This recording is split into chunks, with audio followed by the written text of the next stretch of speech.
Good to go? Okay.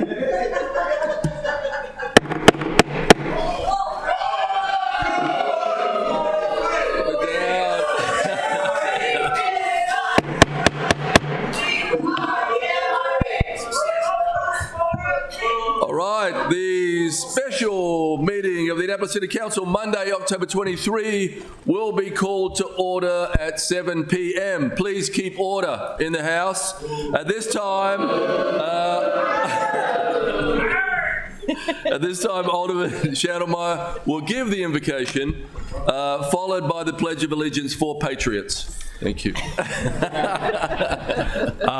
you, Mr. Mayor. If we can please bow your heads if you choose and join me in a brief moment of silence after the prayer concludes to remember those who were killed in the Hamas terrorist attack in Israel and those civilians that are also lost in the crossfire of this conflict. Come, let us go to the mountain of the Lord, that we may walk the paths of the Most High, and we shall beat our swords into plowshares and our spears into pruning hooks. Nation shall not lift up sword against nation, neither shall they learn the way of war anymore. And none shall be afraid, for the mouth of the Lord of hosts has spoken.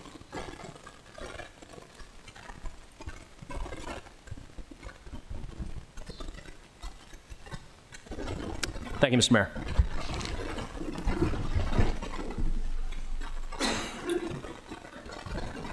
I pledge allegiance to the flag of the United States of America and to the republic for which it stands, one nation, under God, indivisible, with liberty and justice for all.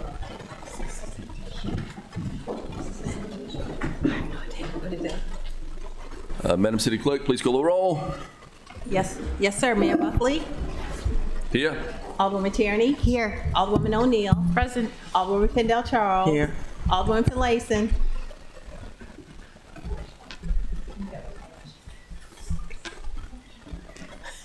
Okay. Alderman Schneidermeyer. Present. Alderman Gay. Here. Alderman Savage. Present. Alderman Arnett, if you can speak. Defected.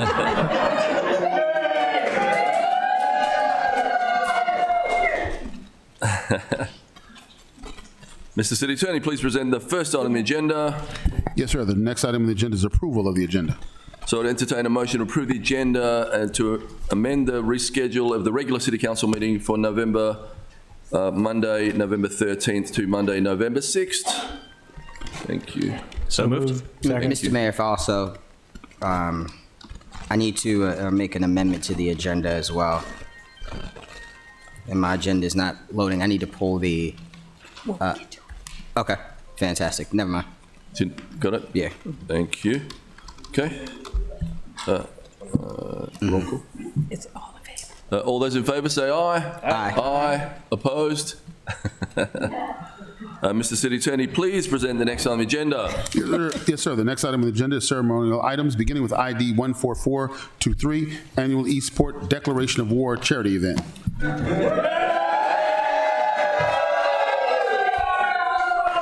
There's your hat. So good evening. Good evening. Every year you rabble-rousers show up here declaring war against our fair city of Annapolis. We heard you. After much thoughtful deliberation, we've decided that you have nothing to complain about. On the other hand, we in the city of Annapolis do. We have grievances. I will now read you the top 5 complaints from the city of Annapolis towards Eastport. Number 5, we've got the Annapolis Yacht Club that we're very proud of. But you have too many clubs.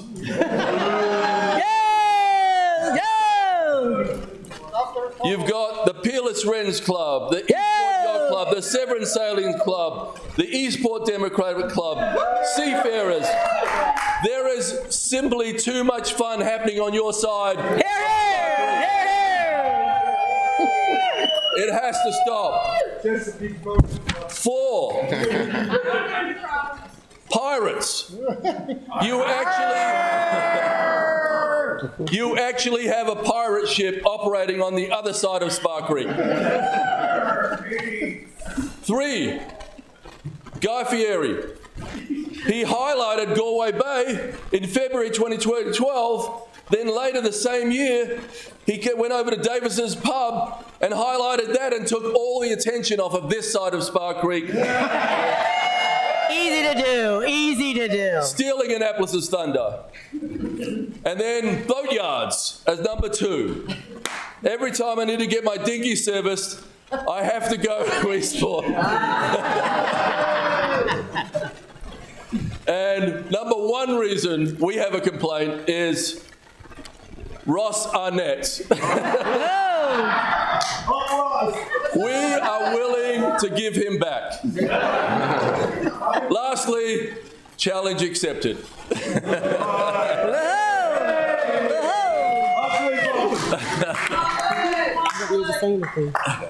Right? See you for another defeat at the tug of war.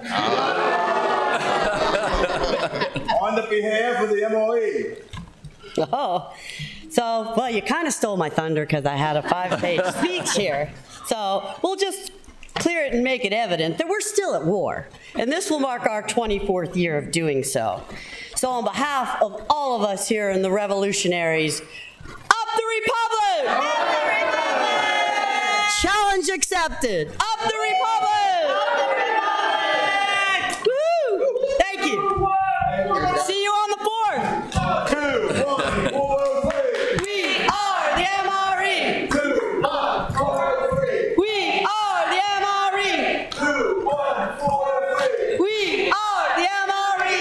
2, 1, 4, 3. We are MRE. 2, 1, 4, 3. We are MRE. 2, 1, 4, 3. We are MRE. 2, 1, 4, 3. We are MRE. Can we have Ross back?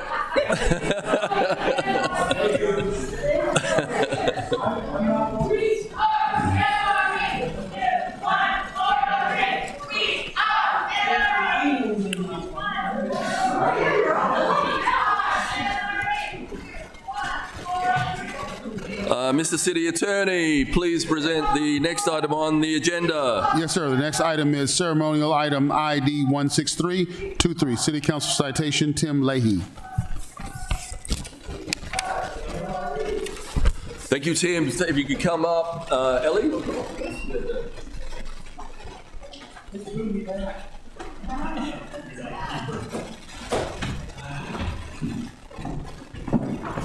That's a hard act to follow. All right. So Hey. I will. Yeah, she needs to come up. All set? Okay. Yes. On behalf of the residents of the City of Annapolis, we're pleased to confer upon you this City Council citation in recognition of your work as a champion of historic preservation. As a commissioner of the Historic Preservation Commission, you applied your degree in architecture and experience in construction management to maintaining the city's irreplicable historic architecture. As co-chair and chair, you brought stability, experience, and a broad perspective to guide the wave of projects the city has experienced since the COVID-19 pandemic, including the new Hillman Garage. We thank you for your work and for your continued advocacy as chair of the Chesapeake Crossroads Heritage Area. We appreciate your considerable time and effort and devotion to the cause of preservation. Thank you very much, Tim Leahy. Thank you.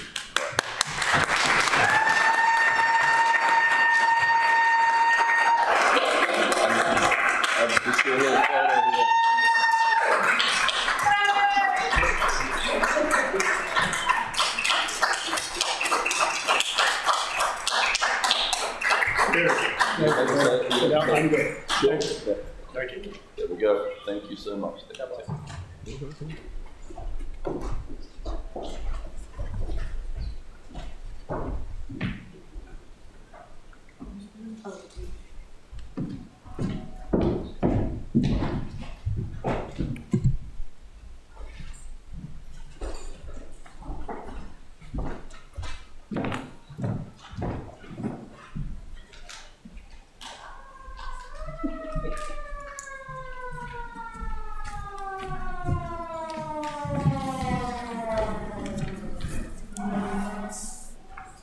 Mr. City Attorney, please present the next on the agenda. Yes, sir. The next item on the agenda is petitions, reports, and communications, beginning with update from the mayor.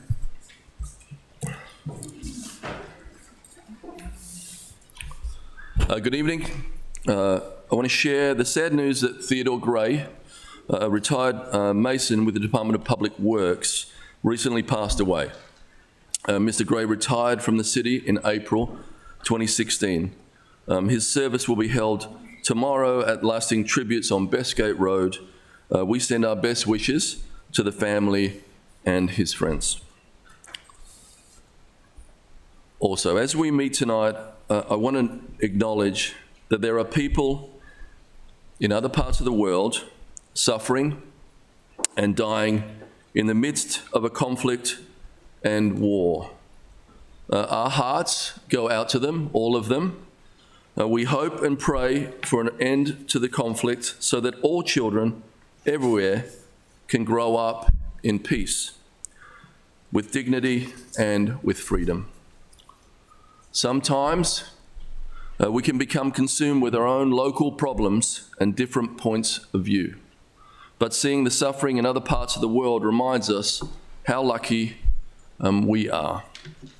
Let it also be a reminder to us that with goodwill, constructive dialogue, and a little compromise, almost every problem can be solved and every difference can be resolved. As we debate issues and make decisions for our community tonight, let us renew our commitment to working together constructively and peacefully with understanding and tolerance for the good of all of our community. And here are some upcoming events for the city. There is the Day of the Dead on Saturday at Maryland Hall. Come by for food, musical performances, vendors, face painting and more.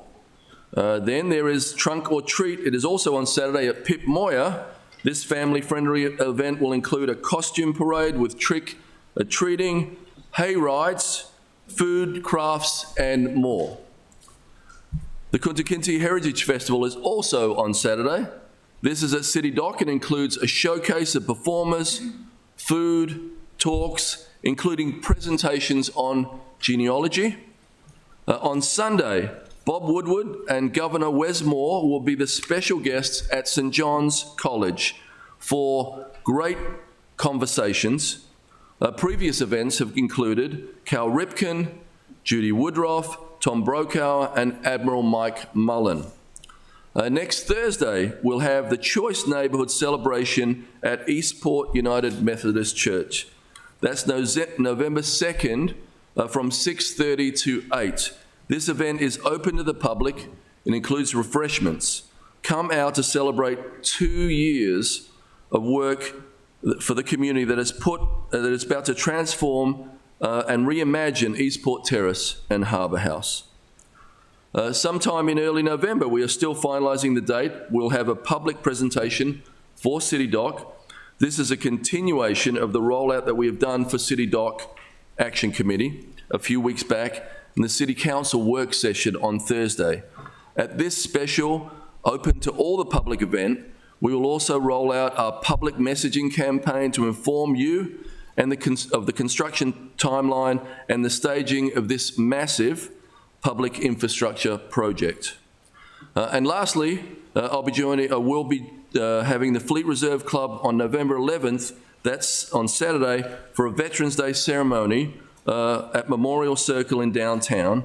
The public is invited to attend this observance. As a reminder, city offices will be closed in observance of Veterans Day on Friday, November 10th. Thank you all for listening. Mr. City Attorney, please present the next item. Yes, sir. The next item is reports by committee. Alderman Shannemeyer. Thank you, Mr. Mayor. The Economic Matters Committee met on October 3rd. Again, we had gone over a couple different pieces of legislation, and our next meeting is scheduled to be November 15th, but that will likely be either canceled or moved in date. Thank you. Alderman Gay. Thank you so much, Mr. Mayor. The Housing and Human Welfare Committee met on October the 16th. We had ID 15723, which is our discussion with Wilburn Estates. This included the Vice President of Operations, Marsha Blunt, and Regional Vice President of Operations, Patrick Stewart, and they will be reporting back to us on 13 units that were either condemned or did not pass inspection by November the 1st. And so that'll be in a couple of weeks.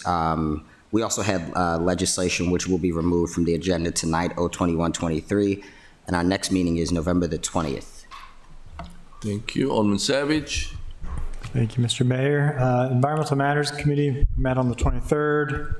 We recommended favorably 3 appointments. We had some legislation we postponed action on because we were waiting some information from staff.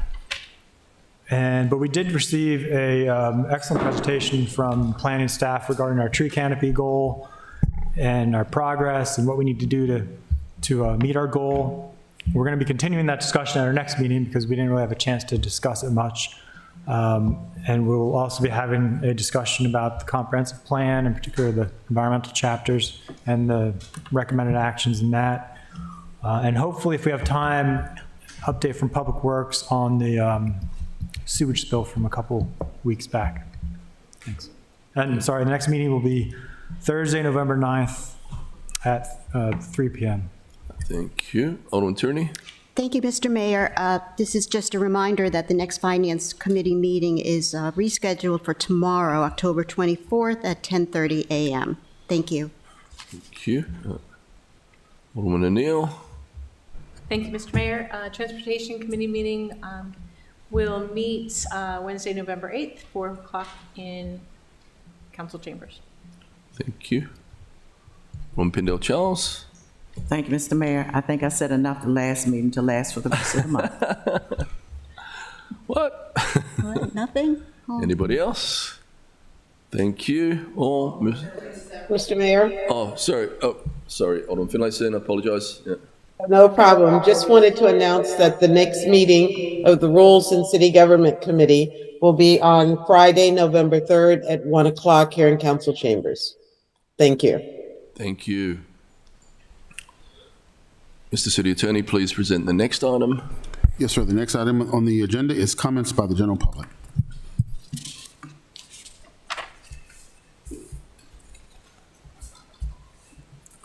First up to speak is Wanda Parker. Please come forward, say your full name and address. Wanda, thank you. Good evening. My name is Wanda Parker. It's green. Oh, yes, ma'am. My name is Wanda Parker. I live at 904 Newtown Drive, Annapolis, Maryland, 21401. It's in Ward 4. I'm here today to state my case about what's going on with the Wilburn Estate community.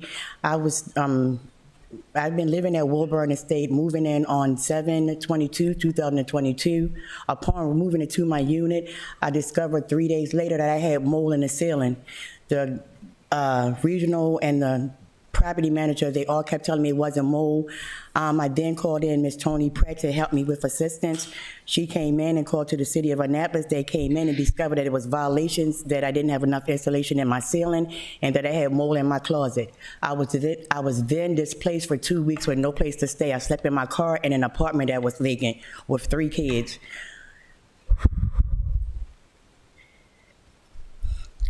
After that journey, I was able to go back into my home. When I got back into my home, it was like September the 12th, 2022. On October the 15th, 2022, my daughters called me, Savia Johnson and Dara Collins, and told me that they had a problem downstairs. I was upstairs resting. I went downstairs and discovered that I had water coming out my stove over top of my fan over top of my stove. I immediately reported that to the community manager. Nothing was done about it. They swept it under the rug. It then consistently kept happening and nothing ever happened. In January of 2023, I also stated to them again that this situation was happening. Nothing ever happened. Fast forward into June of 2023, on the 25th, I cooked dinner. I went upstairs, my daughter went outside to play. She fixed the plate, she set it on the stove, and she went out to play. She came back in the house when it was in a bowl, and she stirred it up. After stirring it up, she came to me and was like, Mom, why is the food so watery? And I'm like, what do you mean? She said this looked like it was just like it was watery, but I stirred it up because it's only chicken and rice. So I'm like, you good, go ahead. Later on that evening, my daughter got really sick. I didn't know why. So I kept saying, why is this happening? Why is this happening? So later on that night, she was just sick. I'm thinking maybe she went outside, she played too much, it's hot, let me just chill her out. In the middle of the night that night, my daughter ended up spitting up blood, pooping blood. It was just horrible. I goes back downstairs that night, and then I find that I had water all over my stove, all in the food. So I'm wondering what's going on. Once again, in my mind, I'm thinking it's the condensation that's coming out the ceiling fan. So exactly it's what it was. Later, I found out that's what it was. After my daughter got sick, I told her to go up, make sure that she put everything in the wash machine so it could be washed and get her clothes out the dryer. As she was bringing her clothes out of the dryer, I'm hearing her and my other daughter just screaming profusely, and I'm like, well, what the heck is going on? So I jumps up and come out the master bedroom and come in the hallway, and I have nothing but a water pouring out the dryer like it's a washing machine. So I'm wondering, like, what's going on? Why is water coming out the dryer? Why is water coming out the fan? So I then reached out to the property manager the next day. They gave me the runaround. They never still told me what was going on. Not until June the 30th, I reached out to regional prior to another incident that happened of me not having any air, and they gave me a violation for something I didn't do. Within that conversation, I asked the lady, you quick to give me a violation for something that was said that I didn't done. Let's talk about the problems that I'm having now, stimulating for the water coming out this fan and the water coming out of the dryer. She then told me that she don't understand what I'm talking about because that can't happen. I FaceTime Angela Scott via FaceTime on the iPhone, and I proved to her by showing her the water coming out of my fan leaking everywhere and the water coming out of the dryer. I then told her that I was upset. I can't cook on my stove, and I'm not feeding my kids through a microwave any longer. She then told me that they would put me into a hotel to accommodate me and my kids, and that they would pay for me to have food. This was on maybe the 30th of June. I'd gotten to a hotel on 7/14/23, and I am still there right to this day. They told me that I went there to get a printout to bring here today, and they told me that I am going to also be there they booked me again till November the 14th. They told me that the managers told them that I probably would be there for another 30 to 60 days. Within this time of everything happening, they put me out of my house on July the 14th, 2023. With this being said, they took and they locked me out of my house. They changed the locks on my unit. I have no access to my house. The clothes that I have on right now, I might look like I look glorious, but I don't. I only have 7 outfits. Everything else is molded. They went into my unit, maybe I'm gonna say October the 12th, and did an assessment, and basically everything in my house they threw away. They said they were gonna throw it away. On the 20th, they went in and they removed everything out of my house, clothes, shoes, furniture, beds. We have no beds, we have nothing. Within this time of all this going on, I kept asking them, why did they change my locks? Why can't I have access to my home? And nobody could give me an answer. Still to this day, it's been ready to be 5 months, and they still have not told me what's going on with my unit. Now, one time did they explain to me what's going on. They didn't tell me that I had microbial growth. I had to learn it through the city of Annapolis or the Housing Authority. The Housing Authority did not know that I had this problem until I reached out to Ms. Melissa Mandex, and that was late in the situation. Mr. Watkins, I also reached out to him, and they told me that they didn't even know I had this problem because they were still paying my part of my rent to Woburn Estate. They didn't even know I had this problem. Wonder, that's over the time. So we all agree this is unacceptable. I know it's been between Housing and Human Welfare. We are doing everything we can to reverse this unacceptable situation. Thank you. Thank you. Could she repeat what unit she is in? The unit, can you give us the unit? Yes, ma'am. I'm in 904 Newtown Drive. Doesn't it have a unit number? No, it's a townhome. Oh, it's a townhome. Okay. Thank you, Wanda. Thank you. Thank you. Next up is Shante Brown.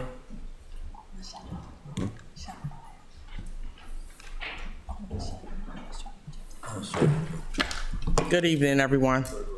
My name is Shantae Brown. I live at 1101 Newtown, apartment 201. I'm one of the residents that was displaced for the mold issues. My life changed on August the 30th at 12:22 a.m. I always make sure that I clean my home before I go to bed. And I was talking to a friend of mine on the telephone, and I so happened to walk in the kitchen and looked up, and I was like, what is this black stuff on my vents? And I said, I know that I cleaned all my vents out. I said, now I don't know what's going on. So I went and got the duster, and as I'm talking to my friend on the phone, I took the duster and tried to get it off, but it would not come off. So he said, well, Shantae, get up in the chair and see if you can get it off. So I tried to get up in the chair, and it still would not come off. So I sent him a picture of the vent, and he was like, Shantae, that's mold. So the next morning, August the 31st at 9 a.m., I went to the rental office, and I talked to Mr. Lawrence, and he came to the door, and he I showed him the picture, and I said, Mr. Lawrence, I said, we have a problem because I have a pacemaker and I have health issues. I said, this looks like mold. And he turned around and smacked his lips and went in another direction. He said, well, I'll just send the maintenance man up there to see if he can get it off. And I said, okay. So as the maintenance man came in at 9:35 the next day, he brought this little ladder thing, and he got up in the ceiling, and he used some type of mold cleaner to get it off. But in the process of him doing that, I'm walking around just to see if any more mold was inside the home. So as I turned around in my living room, it was mold on my lampshades, mold on my end tables, mold on my couches. And so we went inside the bathroom, and I said, Mr. Chris, I said, does this look like mold in my ceiling? And he was like, yes, Shantae. He says nothing else that I'm going to do in here. I got to take this to the rental office because there's too much mold inside of your home. So the rental office came up, and Miss Tony Strong, she's been by our side 100%, not for fame. She's been there for us since day one, and I really applaud her for just being there for us. I called her, I sent her the pictures, and I said to her, I said, Tony, I said, I believe I have mold in my home. She called the city came out along with the rental office, and they said, we have to displace her inside of a hotel. I've been inside of a hotel since September. Last Monday, they said that they weren't paying any more hotel stays for us, so we had to go back home, still to a molded place with my heart condition, and I had to keep unplugging my heart machine to keep going back and forth inside of a hotel. I went back to my home last Monday. That Monday night, I got sick. Sick as a dog. I got up, went to the doctor's on Tuesday, and the doctor said, Shantae, you cannot be inside of that home because there's still mold issues in there. I had to go back in there, Mr. Gavin, on Tuesday because I needed to get some clothes because I didn't have any clothes. I went back in there on that last Tuesday and found mold all in my couches, still on my lampshades.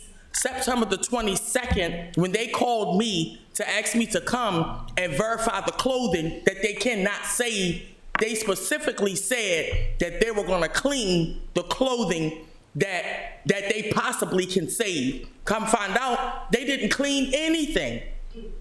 They didn't clean anything. I had pictures of my couches. I had pictures of my clothes that they threw away. They have not reached out and said anything about the funding they supposed to be the damage that was done inside of my home. They said that they were going to reimburse me for. I never seen anything yet. Nothing. So Shantae, that's the end of the testimony. Thank you. We appreciate that. Now, I will let you know we're going to hold the property owners accountable for this. It's unacceptable that you're in those conditions. So we're passing some legislation or doing some legislation tonight These things are brand new units. There's no reason why a property that's a year old should have conditions like this. We don't know why. We're going to find out. Okay, and can I just say one more thing, Mr. Gavin, and I'm going to sit down.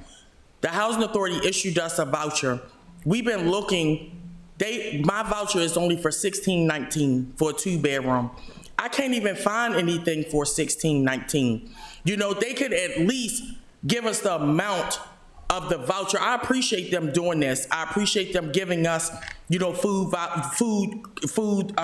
cards and everything. But I at least want them to come and say, if I gotta go and look for another place, at least help us out with the first month security deposit. The security, you know, first month rent, the security deposit, and give us a voucher that we can afford to at least to find something. I go to Glen Burnie, you know, the rent is $1,800. I can't find anything for $1,619. I mean, we didn't cause this, so why should we be suffering from this? We agree. We all agree. Thank you. Thank you, Shante. Mr. Mayor, thank you. Alderman Gay. If I could, just in summary for the Housing Human Welfare, obviously she is right about the voucher. There is no affordability in the city. She would have to have it ported out, and the county, and that even takes about 3 weeks, and we are going through this process now. We do have, obviously, the rental assistance, the security deposit fund that you can take advantage of, but she's right, they shouldn't have to move. There were 13 total units affected. 4 of them were red tagged, 904, which we just heard from, red tagged on August the 17th. Still outstanding issues, and she was correct in that, and that was verified for us last week as well. 1101-201 was red tagged on August the 31st. October the 8th, they had an inspection. There's still some issues there. 1101-101 was red tagged on August the 31st. Unit is not completed, it's still outstanding issues. They failed inspection on October the 17th. Unit 900 was red tagged August the 31st as well. And to my knowledge, on October the 10th, that was taken off the list. And so that was just, there were 13 total. Thank you. 4 were, as they just mentioned, condemned units, and so. Thank you. Next up to speak is Step. Please come forward.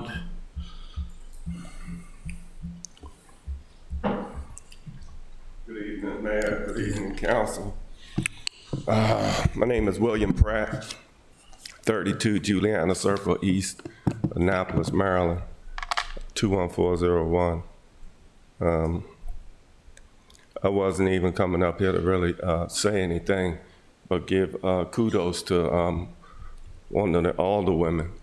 But just seeing a small group of people that's represented and so many more that's so fearful to come to this podium and let their voices be heard. There's so many people that's so fearful about being attacked after they speak their voices and be heard. That's why it's only a small number, but as Alderman Gay was reading off of the paper, it's like all of this outstanding issues that we've been down here month after month, going in years now. But I think just the testimonies that we done heard, even just the one, is enough to really take some action at this point. I mean, some serious action. We keep saying, you know, we're putting legislation in place, we doing things, but at the same time, we got families displaced, sleeping in cars, forced to go back to their homes and sleep in mold, while we get to go home, sleep in nice, comfortable beds, can turn the air conditioner on and off, the heat if we want to, make choices based on our living conditions, and to hear our family members in our surrounding communities have to go through so much. But I would like to point out today, one older person that doesn't only represent Ward 3, but I think she represents the city of Annapolis. And I give kudos to Rhonda Pennell Charles today for the many times I see her in different communities, not just Ward 3, not just Ward 4, speaking to residents, listening to the complaints. I just see her all over Annapolis, and I think that's what we should see from all of our older people, to really show that we really do care in the situation. Step outside of Ward 6, step outside of Ward 8, step outside of Ward 1, step outside of Ward 2, and visit some of the wards that's not in such great condition as maybe your wards might look. Thank you. Thank you. Next up, Veronica Grant.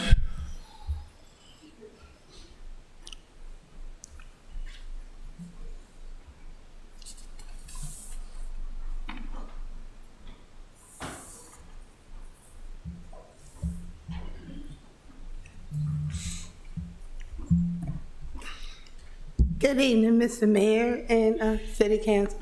First, I want to say thank you to you all, every last one of y'all, for y'all support for Ward Unity Day. Without y'all and Ms. Felicia Nolan, who went above and beyond, would not have happened. So now I'm coming to you for support for my community. I'm sorry. My name is Veronica Grant. I live at 23 Bay Street. I am the president of Oakwood Country Church Resident Council. And my heart goes out to Wilbourn community. The same as they are having mold issues. A lot of the residents in my community have those same issues, and they're living in their units. Been living in their units. One lady, for 2 years, she been fighting the same mold issue. They come, they wipe it down with some bleach, it's gone for a little while, they come right back. Another older lady, a lot of the residents, they come and talk to me, and I've talked to the property management, but like, they do what they can, but I think their hands are tied as well. Another lady, every time it rains in her house. This lady got a pacemaker, she has breathing issues, she has other health issues, and she's been in and out the hospital. She should not have to live in her home with mold, and every time it rain coming in her house. She should not have to deal with that. So we need you all to hold this developer accountable, because the property management may do what they can do. If their hands are tied, what else can they do? We also have residents that live without essential needs. I'm talking refrigerator, a stove, heat, air conditioning. It's a problem with Primrose Properties, and somebody needs to hold them accountable. Somebody needs to hold them accountable. I personally, have had, for like the whole winter, no heat. When I first moved in there, I've been there for 2 years. I had to go out and buy heat.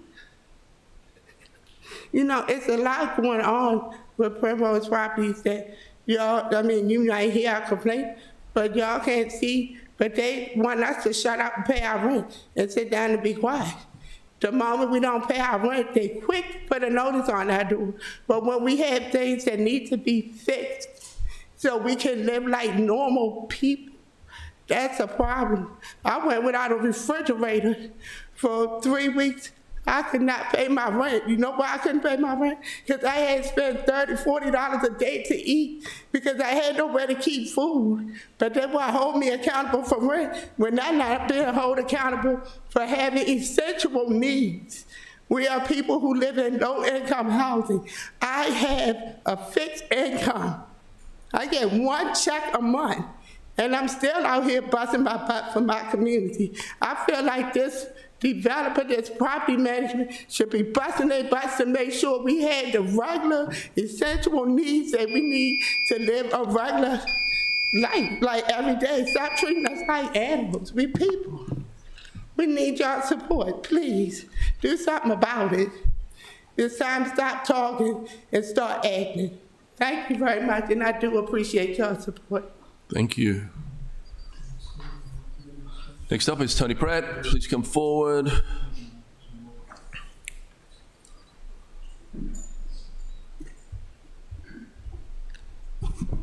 Good afternoon, everyone. Mayor, council people.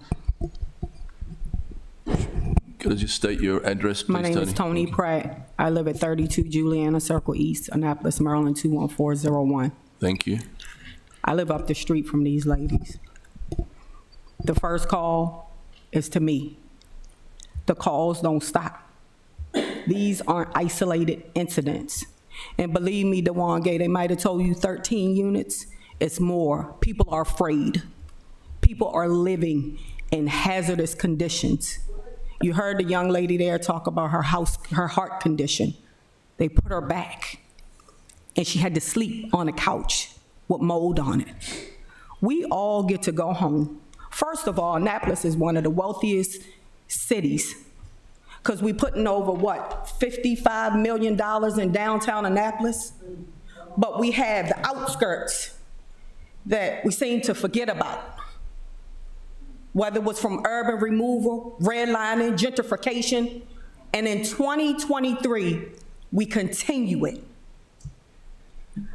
I called your inspector to talk to her about the ladies' unit who was approved by the city of Annapolis, mold-free. We didn't see anything in there, it's fine. But we got pictures of it looking the same way that they inspected, because I was there when they inspected. The same mold that was on on the shades, same mold that was on the table, same mold that was on the couches, still there. But it was proved by the city of Annapolis. We have a problem. You all go home. You sleep good, you sleep warm.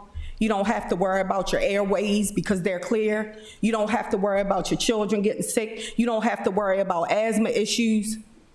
These are your neighbors. And affordable housing, you can forget it around here because it's nothing affordable. This is for the wealthiest of the wealthiest, and it needs to stop. If we say we want Annapolis, we need to act like one Annapolis. And we sit up here and we act all unconcerned, like, oh, I don't have to worry about that. But guess what? You're looking at where you look today, but life happens to us all. And the way you govern today, guess what? You may have to look down at some of these people if the Lord allows you to face what they're facing. So I would ask you, and I would challenge you to govern like it's your daughter, like it's your mother, like it's your sister, like it's your brother, and like you really care for real, because people don't know whether you care until they know you care. Thank you. Thank you.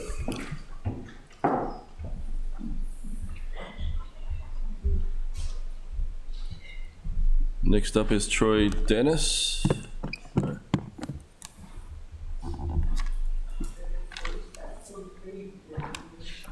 Just for the record, Newtown, Wellborn Estates was a $30 million redevelopment 1 year ago today. So roughly 1 year ago, brand new development, and these are the conditions. Hi, my name is Troy Dennis, and I'm just gonna put it short. I live in 1101, apartment 101. I got a red tag August 31st. And they moved me to Marriott for the weekend. And of course it was hard because I didn't have any food, and they just give you that little small little refrigerator. After that, they moved me to Sonesta, and I've been there for like a while. And it was a suite, so it was convenient, but I still was like paying out of pocket for food and everything and they finally gave me a $100 gift card to get food, and that was the only time. And then last week, they moved me to a hotel I've been staying at, where it's like no suite, no nothing. So I have to come out of my pocket every day to buy food because my daughter's in school. So imagine having to buy lunch every day, fast food or whatever, just to go by the day. I had to throw out 2 big black trash bags full of food because they moved me from a suite to a hotel where I couldn't keep no food. I had to get rid of all her baby blankets coming from the from the hospital, all her clothes, all of our clothes. My couch got made real bad. I had to throw out all my beds, like everything was trash. All her baby clothes, all her clothes, I had to start fresh and buying all clothes because they weren't able to be saved. All her toys had mold that were growing, like even the little mushroom things. So I had to throw all that out. So every day I'm coming out of pocket just to get by the day. Thank you. Thank you. Next up is Susan Margolis. It's okay. Okay. Next up, Wanda Brown.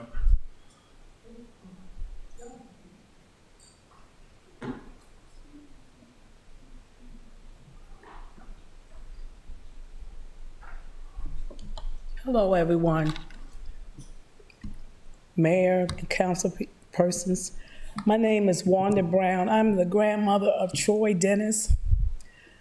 I've heard her cry herself to sleep because she said she can't take it anymore. To imagine, and she's a hard worker. She's a single parent and a hard worker. And she's living out of a bag. She's living out of a bag. She's not used to that. And they're just moving her from one place to the other. They told her she could get back in her unit. When she went back to her unit, they had changed the locks. She had a whole U-Haul full of things that she had accumulated that people had donated to her. So she had to park it in my driveway because she didn't know, and they had cut off her hotel. She didn't know where she was going to go. Of course, she could come with me. And at the last minute, they extended the hotel and gave her another hotel, and she was able to put the goods into that hotel room. But it's expensive. She's using all her money now in food. As you know, in a hotel rooms, the refrigerators are like college dorm size. They're very small. They don't even hold, they're not cold. It's just enough to be chilled. And a lot of food does not last as long as in a regular refrigerator. She's paying a lot of money in Uber to get to and from, to work in daycare. She was given a voucher, but like everyone has said, for some reason, Annapolis is on the same pay scale as Baltimore City. How that happened, I don't know. I used to be a landlord. I don't know how they come with low housing in Anne Arundel County. And when she found a place, it was a difference of a couple $100. So I gave her a promissory note to pay the difference. They wouldn't accept that. So that's what the problem is. You find a place and there's no affordable housing. There's no affordable housing.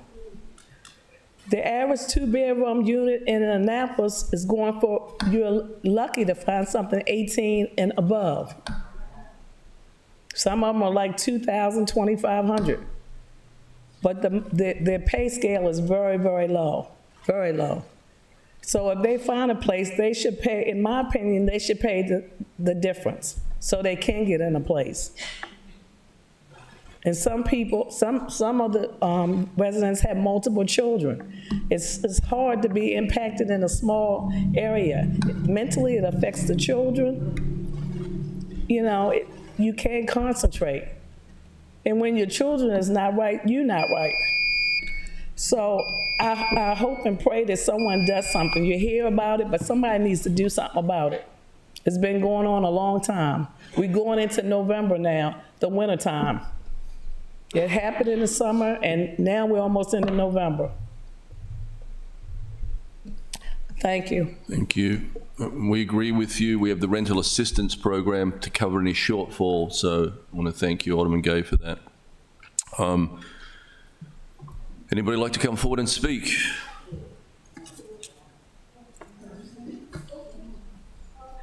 I do. Please come forward, say your full name and address.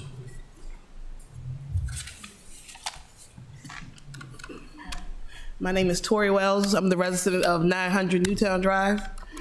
And I was also rig tagged, but I was allowed to go back home last Tuesday. And if you can hear my voice, I'm still coughing, that dry cough. They didn't do anything in that unit. They came in there, they packed all your stuff up, moved it out, stole half of your stuff, because then nobody sat there and watched them do it. My whole bedroom was infested with mold. If you can see my pictures, my dresser, my bed, everything, my shoes, everything in the bedroom was moldy. And also, I am a heart patient. So I moved back in, like I said, I'm coughing in there again. They didn't do anything in there. And this is unacceptable.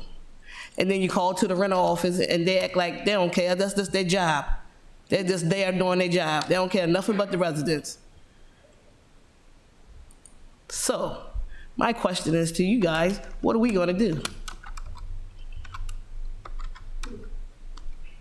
Hello? It's just testimony. Thank you for your testimony. Okay, thank you. But we have condemned the units that you've talked about, and we'll continue to condemn units Yeah. that are not up to standard. Life safety issues are not up for debate. So, Okay.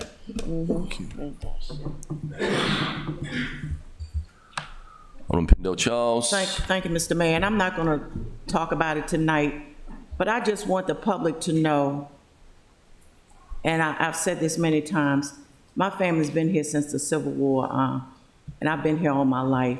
There's a reason for all of this, and it's rooted in the educational system, the workforce system, and the housing system that started in 1916, and it has perpetrated itself throughout time. And I'm not going to get into the long, sordid story. I lived through it myself, and it was painful and traumatic. And I can understand, and I know the reasons why. And too often I hear people blame people who live in public housing. But there's a reason why that happened, and it's not their fault. I'm a living testimony to that. And so I want everybody out there to know what you've heard today is a result of some historical facts starting in 1916. And if anyone wants to hear the story, I've got a videotape that I can send you, and you can email me, and I will send it to you, because I think everybody needs to see it and hear it. Thank you. Thank you. So I declare comments by the general public closed. Thank you all for your testimony. Mr. City Attorney, please present the next item on the agenda. Yes, sir. The next item on the agenda is consent calendar, beginning with appointments. Beginning with AP 3023, Appointment Environmental Commission, Sarah Oliver. Can we do them as a group? I'd like to, oh, is it consent calendar? We can do it. You've got, you want to do them all as a group? Yeah, can we? You've got appointments, AP 3023, Appointment Environmental Commission, Sarah Oliver. AP 3123, Appointment Environmental Commission, Catherine Welker. AP 3323, Appointment Environmental Commission, Aaliyah Robertson. I'd like to move the consent calendar. Thank you. Madam City Clerk, please call the roll. Yes, sir. Mayor Buckley? Aye. Alderman Arnett? Aye. Alderwoman Tierney? Aye. Alderwoman O'Neill? Aye. Alderman Pindell Charles? Aye. Alderman Finlayson? Aye. Alderman Shannon Meyer? Aye. Alderman Gay? Aye. Alderman Sad? Aye. Thank you. Thank you, Mr. City Attorney. Please present the next item on the agenda. The next item is public hearings, Mr. Mayor. 03423, Street End Park hours. All right, Chris Ledoux is signed up to speak. Please come forward.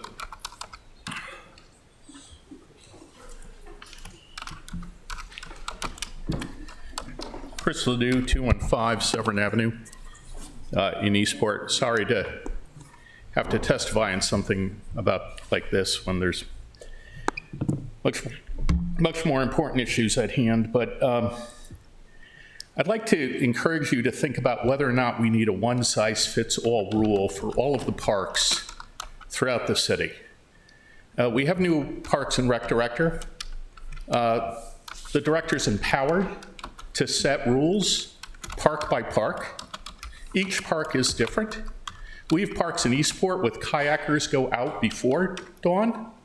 We have kayak fishermen that go out before dawn. We have street end parks where there are dinghies. This would not allow us to transverse the park. I just don't understand why we need a one-size-fits-all park. We do have parks in Eastport that are closed dawn to dusk, which is the term in our regs, not sunrise to sunset. The other thing I want to point out to the city attorney, in terms of specificity, it says here that I'm not allowed before sunrise or after sunset to transverse the city property known as a street end park.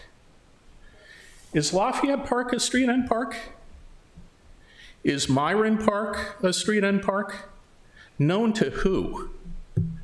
So I would encourage you to think about whether or not this is something that could be handled by the Director of Parks and Recs on a park-by-park basis, together with the community. I don't know what works in Parole in terms of their parks. I wouldn't presume to know.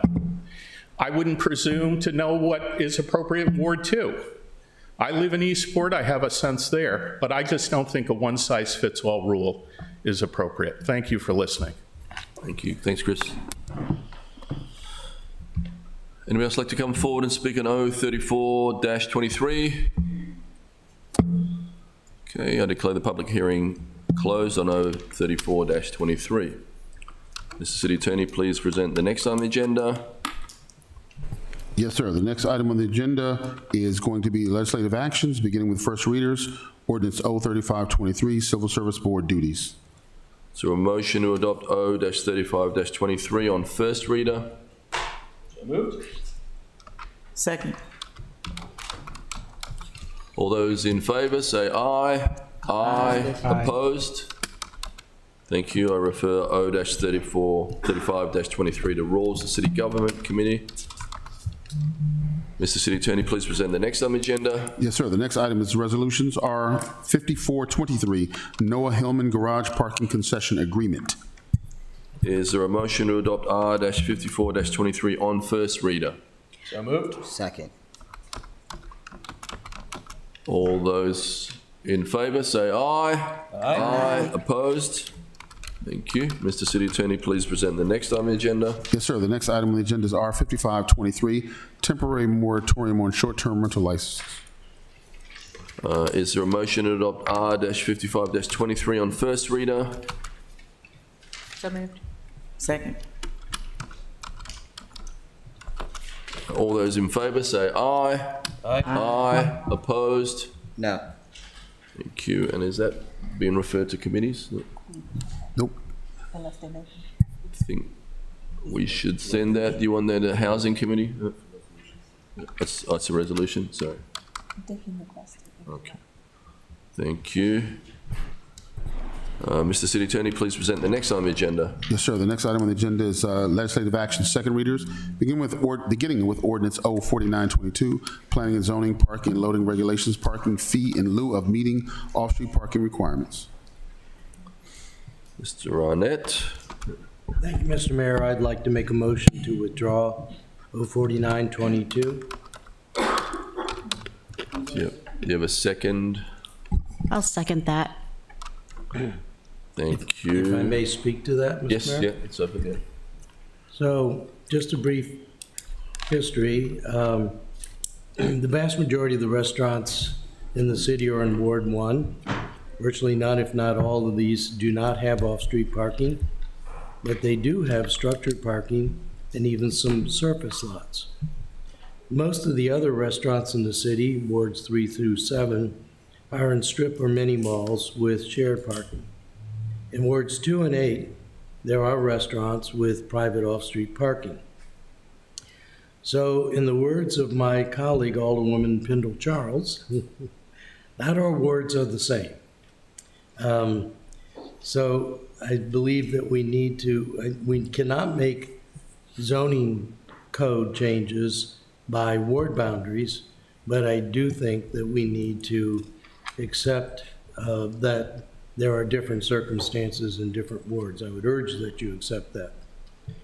I think this legislation and the legislation that preceded it, 09-22, got off on the wrong foot. And I'll quote the Planning Commission report on this. The Planning Commission says in their report, Planning Commission's main issue of contention with this legislation is it seems to be conflating outdoor dining with parking code requirement. Outdoor dining in and of itself should have nothing to do with parking requirements. And the Planning Commission, in conclusion, voted unanimously not to recommend approval of O-49-22.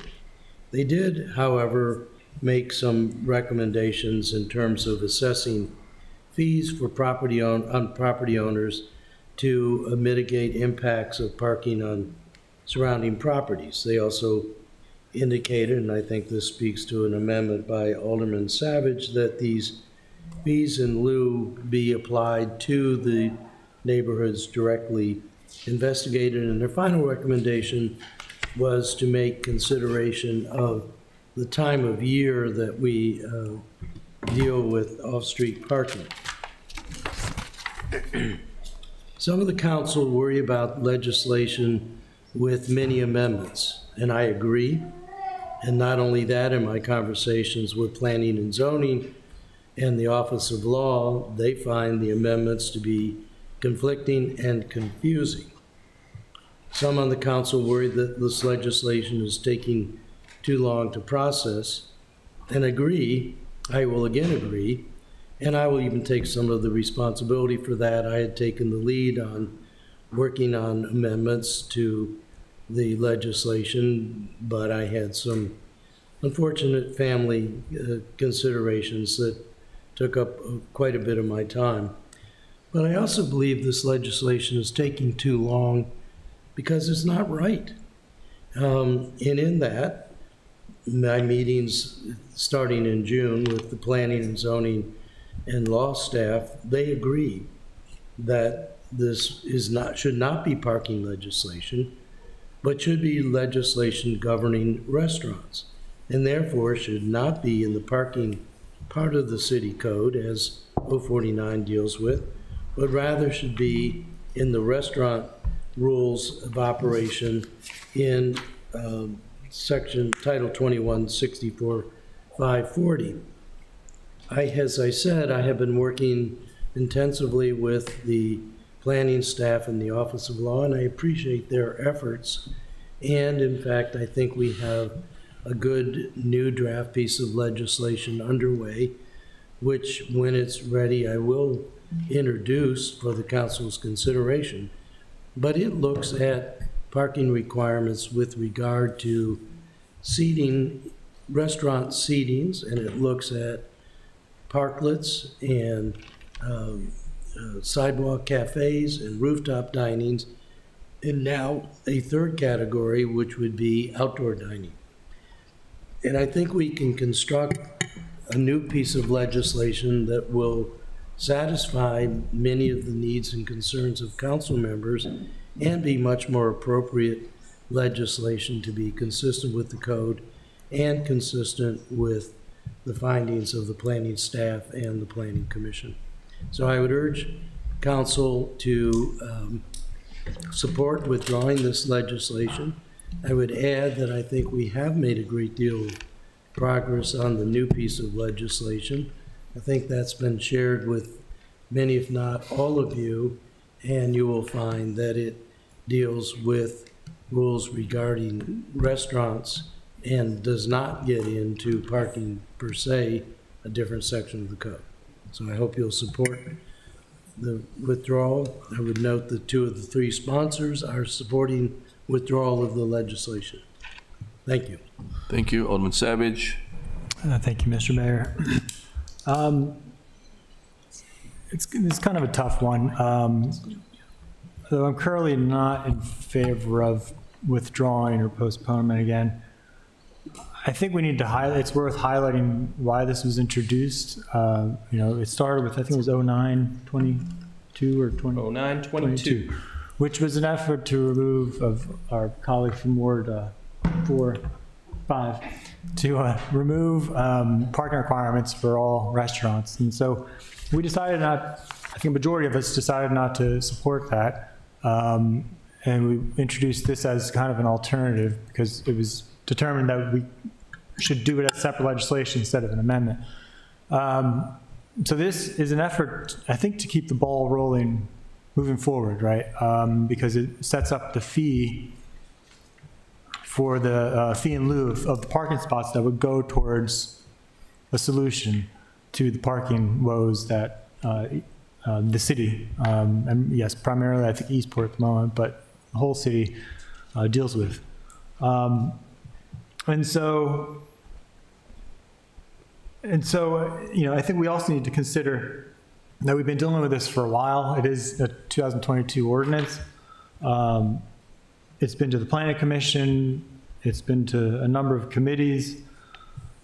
And so, I think we have some really good amendments. I think a number of us have been putting in work to try to improve this and respond to our colleagues' concerns. I think they warrant more discussion and consideration. But I think I'll just end it with this point, because I think this is one of the most important points, that without this legislation, the status quo is continued. And the status quo is basically that resolution we passed which authorized outdoor dining. And I believe the law office confirmed that there's no sunset to that legislation. So we can either go forward with the status quo, and go forward with that blanket approval, or we can go and deliberate on this 049, which again actually moves the ball forward in providing a solution, or at least getting us towards a solution to address some of the parking issues. And I don't want to get into too many specifics because I think that's germane to the legislation, but I'll just say that it helps to ensure the fees going to in a certain direction, and I think also tries to address some of the concerns that our colleague has brought up. But again, I think it at least provides us a way forward. Where without this, we simply status quo. So Alderman Shanaway, then Alderman Tierney, then Alderman Gay, and then I'll come back over here. Thank you, Mr. Mayor. I want to push back on this treats all wards the same. The status quo treats all wards the same as well. There is a large reason why the commercial development of the city built after parking requirements were implemented is an environmentally unsustainable overbuilt strip mall. It's these requirements which have no real statistical relevance to the parking studies done. The R-squared value is 0.05 on a lot of these things from the manual that we ought to generate. So this gives us a step forward. It secures a funding source for transportation, and it helps us move away from that sprawl-style development that we are seeing increasingly is unsustainable. Thank you. Thank you, Alderman Tierney. Thank you, Mr. Mayor. I support Ross Arnett's on pulling this legislation. A couple of reasons. Number one is the majority of these, not all of them, are in Eastport. And it's a little bit more than aldermanic courtesy. I mean, I remember when I was trying to fight for short-term rental legislation in my ward because I felt it, I knew it, I lived with it, and I didn't, it didn't work out. And I know that feeling, and I know that's, Alderman Arnett has spoken that he's not happy with this legislation, okay? So, and I know that he has postponed it, and that probably, and so we've gone through a summer, okay? So now we're into a season where we can work on this. It was not my intent when I sponsored this to make it so complicated. I don't think it has to be amended as such. I think it's flawed. I think the law office is currently working on a new bill to put it in the right place and not make it such a crazy issue. And I support, that new bill when it comes in, hopefully soon.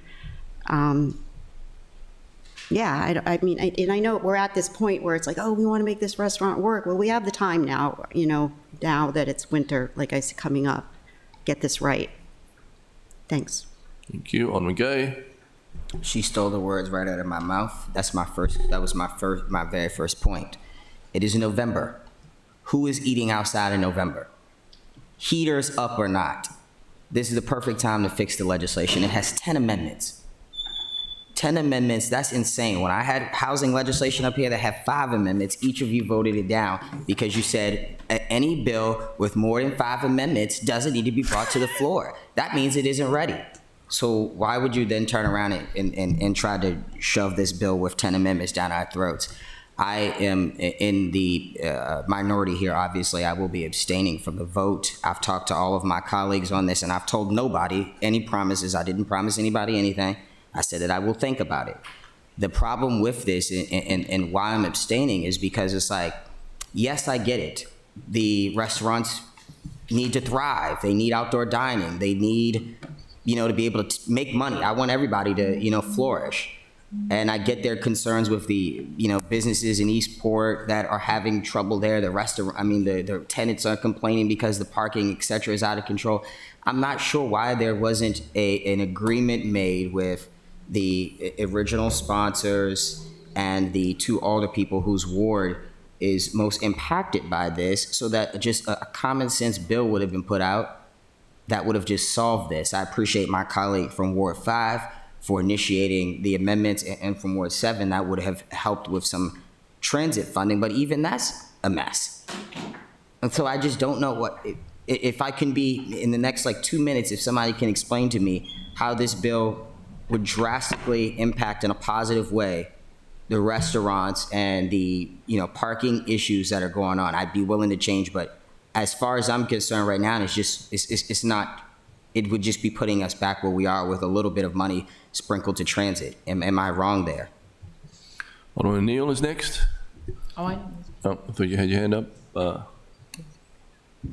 Alderman Pindell Charles. Thank you, Mr. Mayor. I'm going to be perfectly frank and honest. I've heard earlier for the legislation, earlier today. Later today, I heard an opposite argument for it. What I will say is Alderman Arnett has called me out. And I guess I would be a hypocrite if I did not go with what I've said many, many, many times, that all wards are different and they aren't the same. And that's truly even the basis for my Comp Plan 2040 analysis. And I do believe in automatic courtesy. I will say Alderman Gay has now called me out, and I would be a hypocrite because I'm the one who said many times, if you have more than 3 or 4 amendments, unless they're technical, I'm really not there. And so, unfortunately, I will have to renege and say that I will be supporting Alderman Arnett on this legislation to postpone it, because I don't want it to be said that I'm a hypocrite. Withdraw. To withdraw it. I'm supporting him to withdraw it. I'm sorry. Because I have said what I've said, and I have to stick by what I've said, and they are both absolutely correct. That is what I have said in the past many, many, many times. And my reputation is everything. Thank you. Thank you. Alderman Shannon had his hand up, and then I'll go to you, Ross, and then Alderman Savage. We had a much simpler bill with 09. I'm a little, but now this is too complicated. Unbelievable. Look, when it comes to the parking issues in Eastport, I'm going to set this very bluntly. It is because for the past 15 years, it has needed a parking district with metered parking for guests and residential permits for people who live there. I put that on the table with 09. It was not taken up. I put it on the table several times. It's still on the table if you want it. We will support it. I will support it with the full zeal. But it was not taken.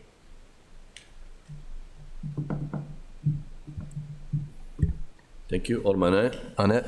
Thank you, Mr. Mayor. Several responses. First, Alderman Schondelmeyer, on the parking requirements and stimulating strip malls. I totally agree.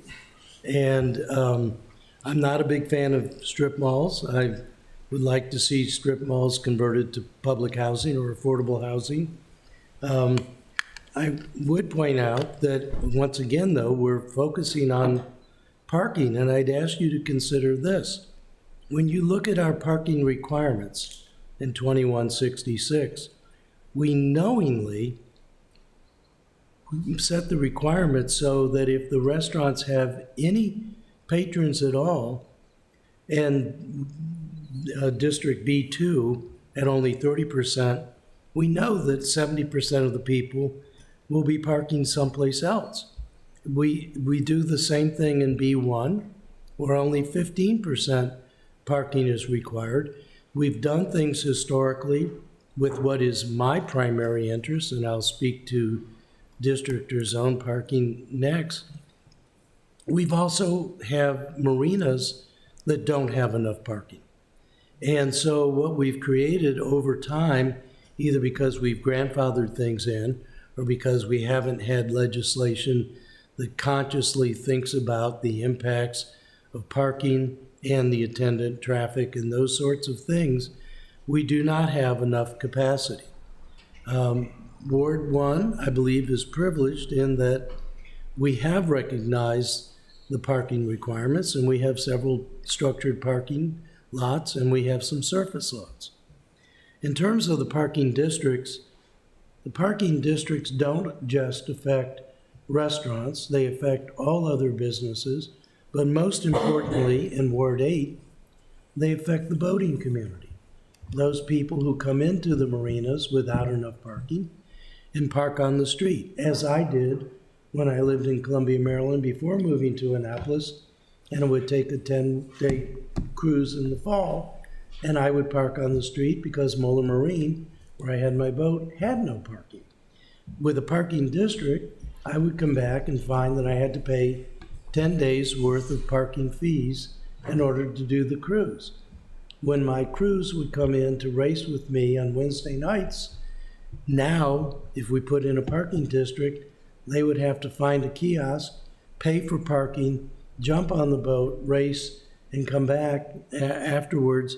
And I will guarantee you, they will go race on a boat that's not located in Ward 8, either on Spa Creek or Back Creek. So these are not simple issues. They're not just slap something at it and we'll solve it. These are very complex issues, and they're different in each of the wards. They have different issues. Now, I have amendments that I will offer, and more from the floor tonight if we're going to get into this, and add even more amendments to it that can try to carve out things that are specific to Ward 8 but are legal under the zoning code.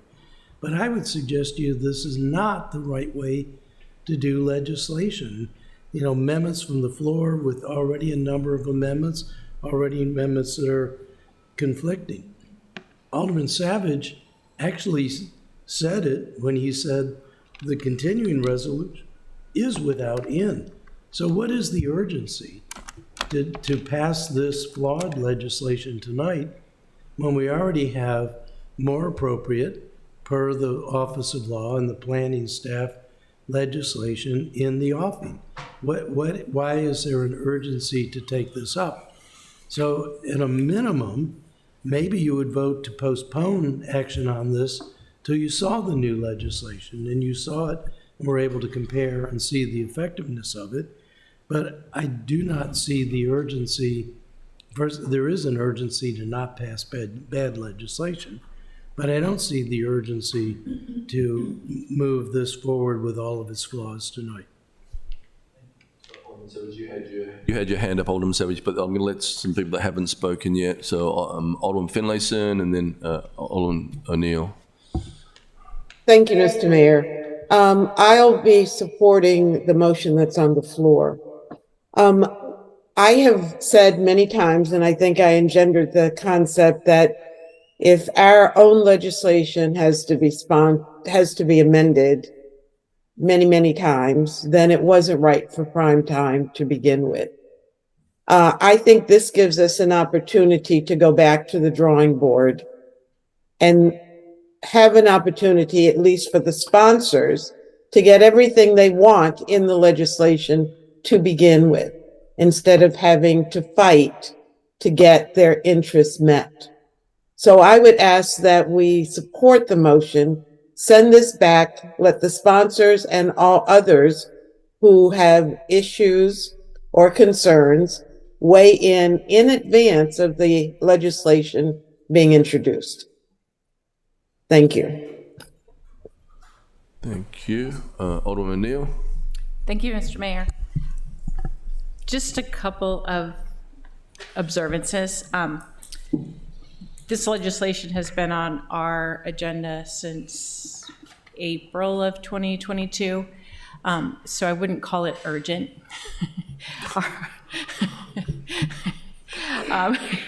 There's some other things that are, I think, have gotten passed more quickly.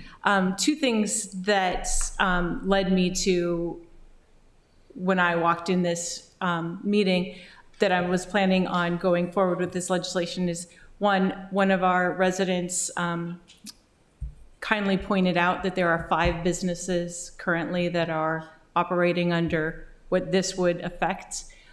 Those 5 businesses are businesses that primarily have people within walking distance of their businesses.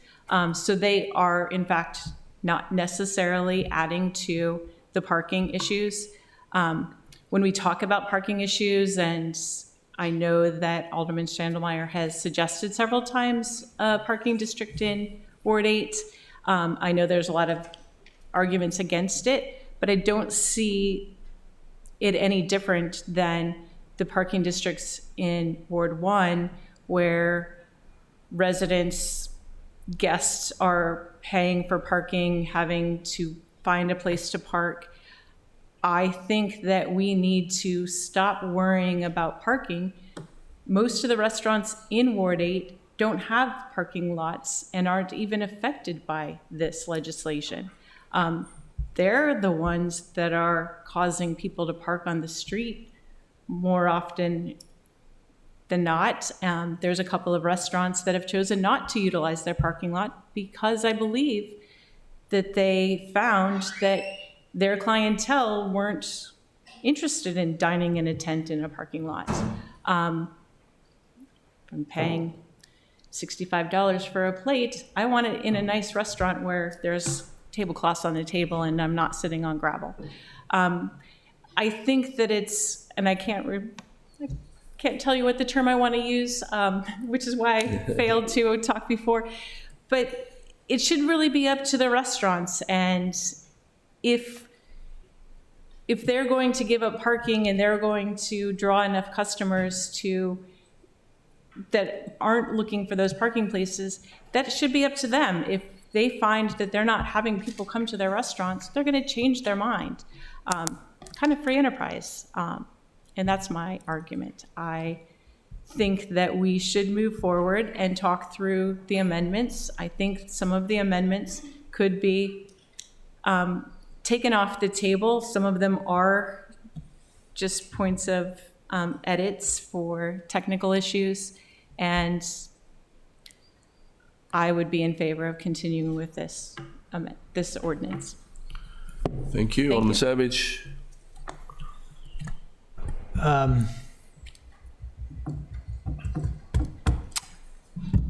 So I was trying to remember what I was going to say. So just a quick note. It can be difficult and challenging when we have this many amendments. I just noticed something else I need to tweak in one of my amendments, unfortunately. But I think using the number of amendments as a reason to postpone or withdraw or start over, I don't think is always a justified rationale, because it's really hard with all these amendments. We still don't even know what we're going to have consensus on or not. So how do we draft something unless we know what we have consensus on? Even with the next version, we're going to have some kind of sit down, or at least with some of us, to figure that out. But obviously we can't have 5 of us to do that, but it's still going to be a bit of a back and forth to figure out how to move forward on it. So I'm still inclined to move forward. And as far as how this improves things, I think Alderman Gay raised that question. So the one way to improve things is creating this fund. And granted, it's not going to raise a huge amount of money in the short term anyway, but it'll at least start to accumulate some money that's going towards specifically mobility alternatives. It's set up so that it doesn't just go to transit, because transit's not going to necessarily get people close to the businesses that are even to address the parking issue, right? But what it does do, combined with one of my other amendments, if I can get it, take a look, see if I can get it fixed, was that it would say if they do receive a waiver for 100% of the parking, that they have to do a couple of things for the city, basically. They have to, well, for some of them, they can get the waiver if they actually participate in the shared parking system that we have already, or if they're close to parking infrastructure, because what's the harm of giving them a waiver if there's already parking available nearby? But if they don't have parking nearby, the fee would be doubled. And it would also say that they would have to contribute the front of their property, the egress, where they used to enter in, because if they don't have parking off-site, they don't have to have egress anymore, right? So we can use that spot to set up basically a pickup drop-off point for the little, the EV shuttles. We could just have it be, turn some of it into a bike, scooter drop-off area. And I put that out there to kind of address some of the concerns for my seniors who do want to be able to get to a place.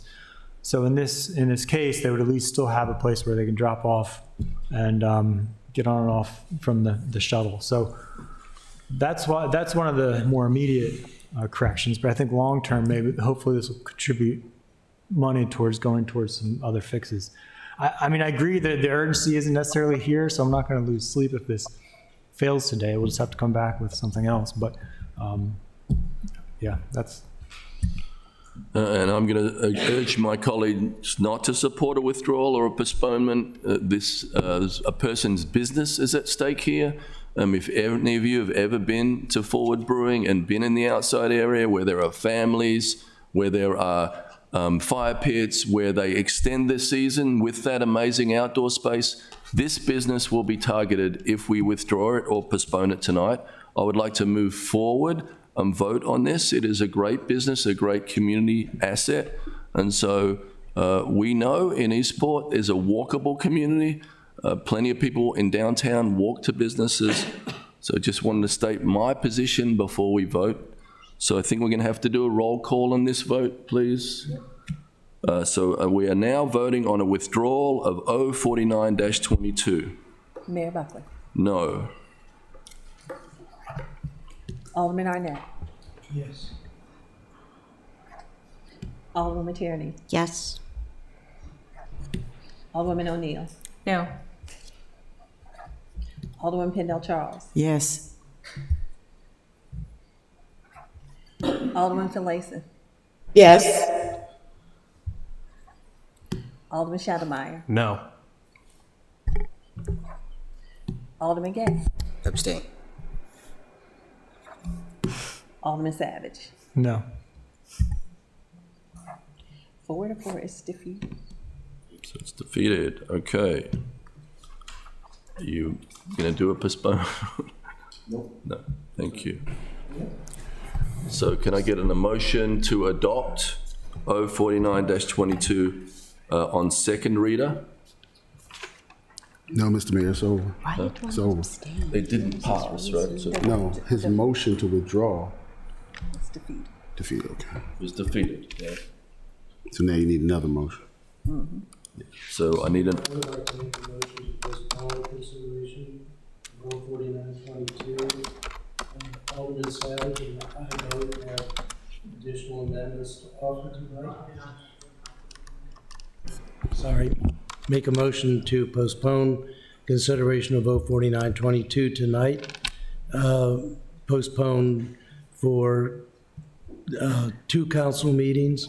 There are more motions to be, amendments to be offered from the floor tonight. I think this is too important to rush those through without giving council members time to think about the impact of those amendments. So we've got a motion. Motion has come forward. We need a second for it. Sorry. I will second it if it's until our meeting for the 6th. 2 weeks. 2 weeks? Yeah. Sure. Well, it's not the 6th because it's 3 weeks. Yeah. Okay. Well, whatever. Yeah. Whatever. the next council meeting, but I would say, doesn't look like much is going to change in that time, right? So,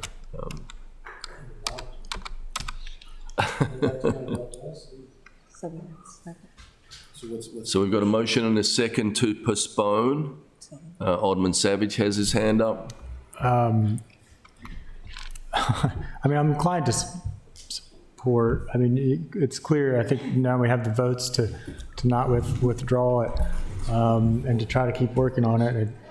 I sort of want to give you more time, and I frankly have to clean up my own amendment here.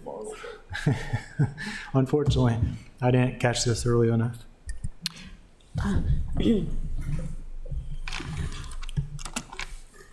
So, Yeah, Attorney? right, I don't know, this is more of a question for the law office, if I may. I'm uncomfortable with this bill because of your concern as well. Could you speak to that?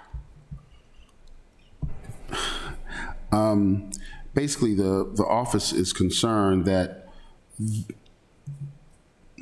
the original bill, 0922, dealt with matters that aren't particularly covered under 04922, and 04922 deals with at least 3 subtopics that should be covered in other places in the code.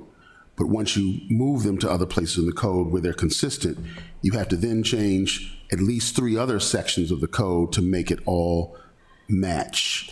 Because when you change a fee, or you add a new definition, or you put in additional information, they all have to go in their appropriate sections. Right. And one of the things that wasn't considered in these amendments is the appropriate section for them to go in, and to just put them anywhere to us would invariably lead to confusion in the public about where to find the law to abide by.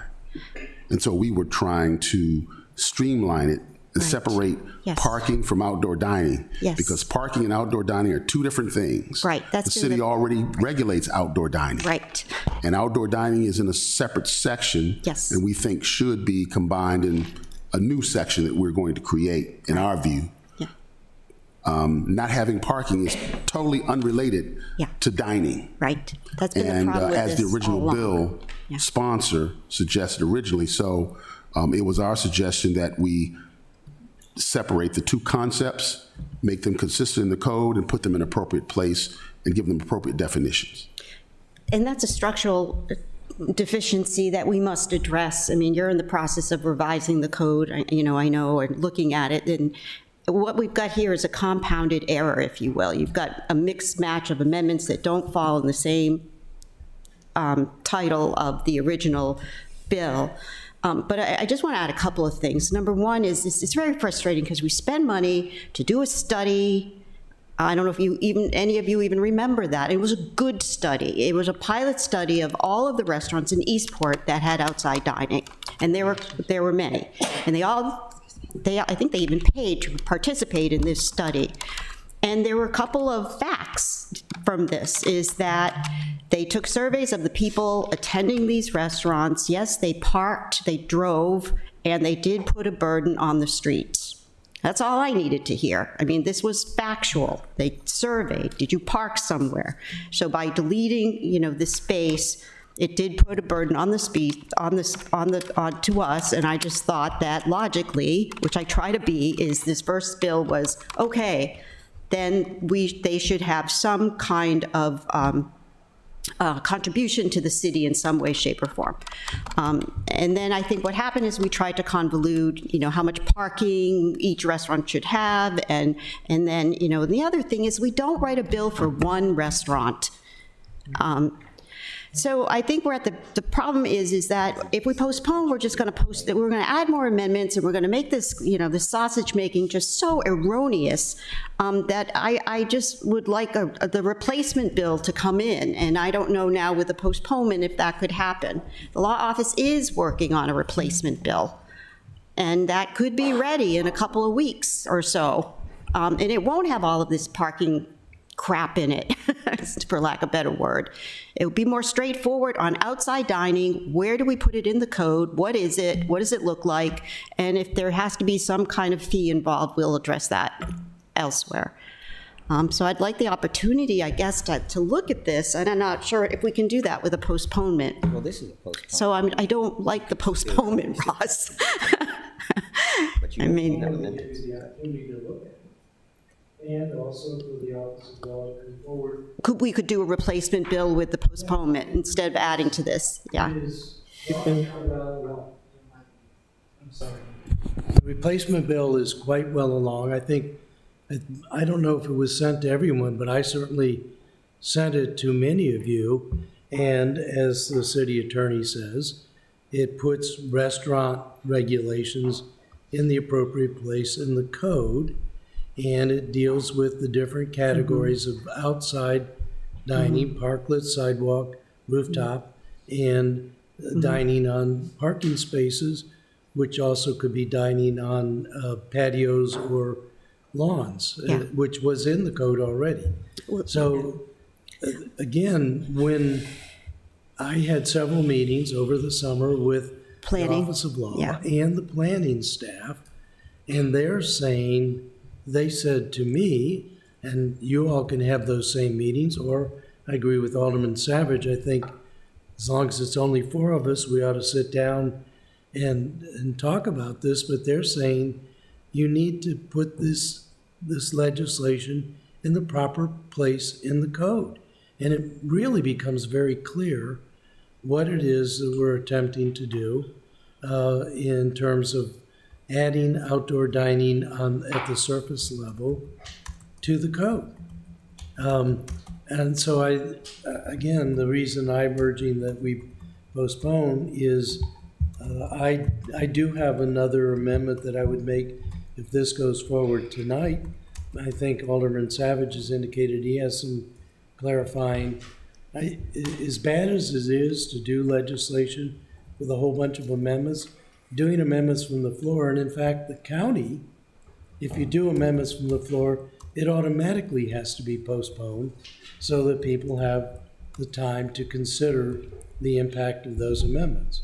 And I think that's good legislation.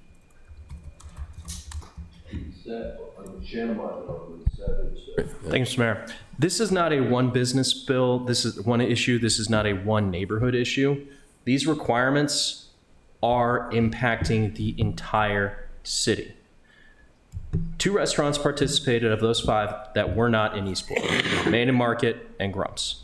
Main and Market had to shut off its outdoor dining program while there was still some warm weather because the property owner was also having issues with filling one of the empty spaces, an empty pizza restaurant, with another pizza restaurant wanting to come in because these arbitrary requirements blocked that. 2 of my neighbors own a restaurant in the city, and they are trying to build a bar in a restaurant that they already own and operate that isn't really adding capacity, and they can't do that because of the parking. And that's in a strip mall. These are all restaurants in a strip malls. Guys, these are not based on any real metric. They are arbitrary. They do not have a solid basis in reality. Thank you, Alderman Savage. Alderman Savage was next, then Alderman Pendell Charles, then Alderman Arnett. But we can only 2 times, right? Yeah. Alderman Savage. Yeah. Can't remember how many times I spoke, but I will support. Well, I think my second time on postponement, but I will. I think I'll support postponement. Just again, give you time, gives me time, but I think postponement's a reasonable kind of compromise as far as not withdrawing. Though I guess if we move forward with postponement, well, 2 options. One would be could we just swap out, since it's the same subject matter, swap out the old resolution with the new? Or actually, I guess maybe just simplify it to one big amendment instead of 10. Yeah, the best approach would be to have a new bill that does what you want it to actually do. And it wouldn't be technically it's not a swap out, but practically that's what it is. But you would be withdrawing this one and inserting the new bill. Yeah, my only hesitation, and I know, and this probably is going to have to go out for another public hearing anyway, because a lot of amendments. Substantial changes. That's a good point. It would be on a shortened path, and you could suspend the rules to get it passed without some of the administrative things that are normally done. But it is a swap out. But technically, we'd have to figure out another way to do it other than saying swap out. Okay. All right. Thank you. Thank you, Alderman Pindell Charles. Thank you, Mr. Mayor. I'm going to follow up on what Alderman Shandemeyer's indicated. Is what you're saying in opposition to what the city attorney is saying? I don't even know anymore, man. Thank you. I think that a lot of this has just been kind of bad faith arguments since '09. Thank you. Alderman Gay. Thank you. Just for clarification before we vote. So we vote to postpone it, obviously, and then they bring in an entirely new bill, which will have to, the vote, we will have to vote on that as substantive changes. And the amendment would have to go back, I think, because while the intent of the legislation is not changing, the entire bill is changing. Potentially, we'd have to go back and look at it because there's a separation argument as well that we're attempting to make. It could be that there's one amendment that does what you need to do, removing some of the other amendments that are on the floor. So that's a pathway as well.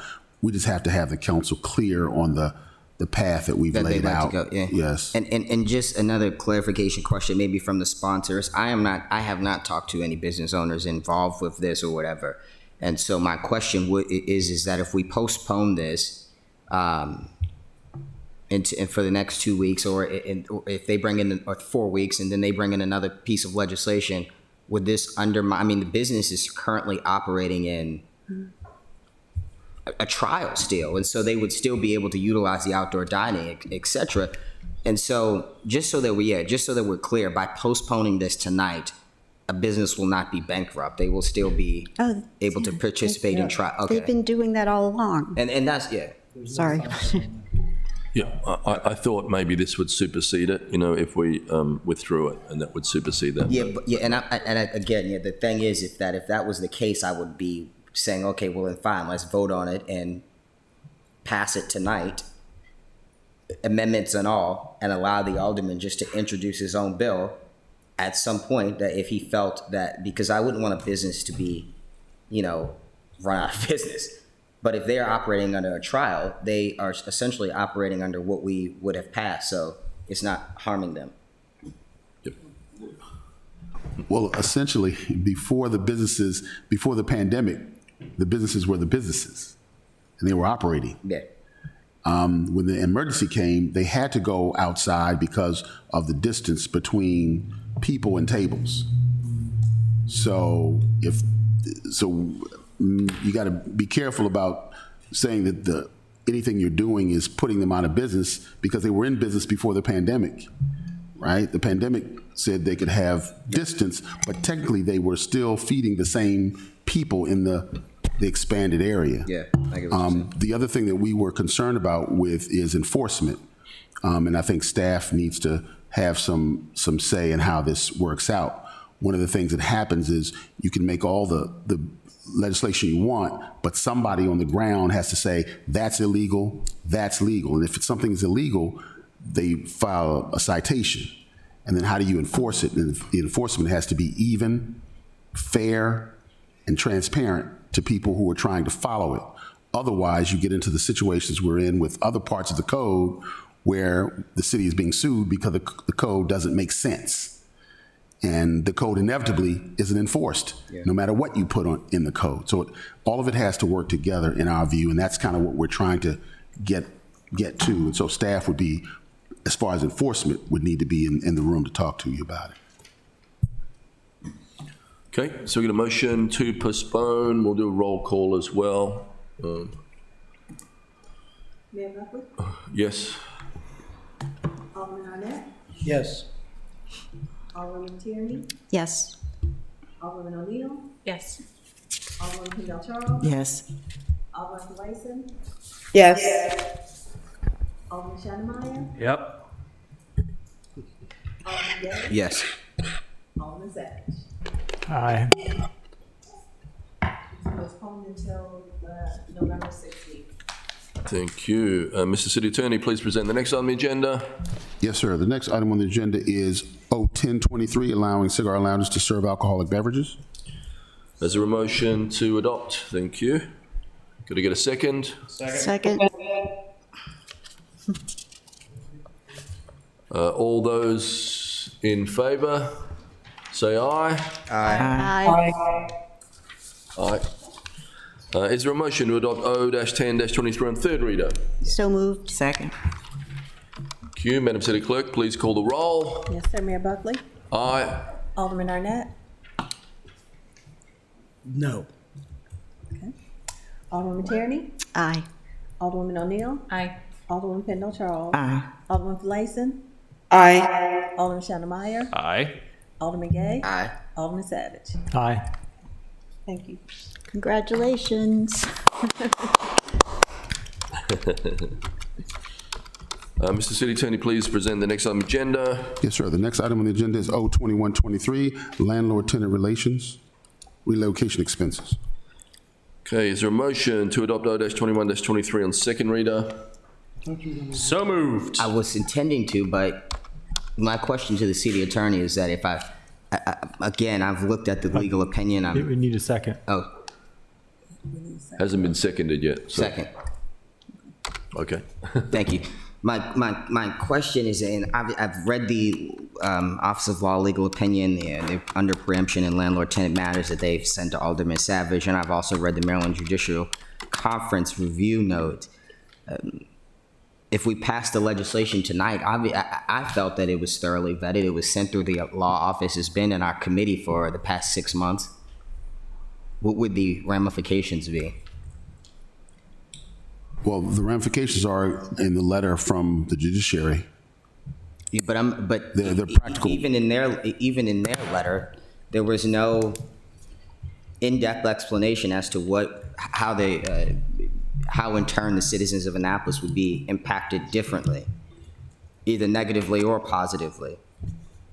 It just says the bill would cause landlord tenants to apply differently in one jurisdiction and infringe on the current uniform rent escrow code, resulting in an inequitable application of the law across the state, and even more specifically in Anne Arundel County.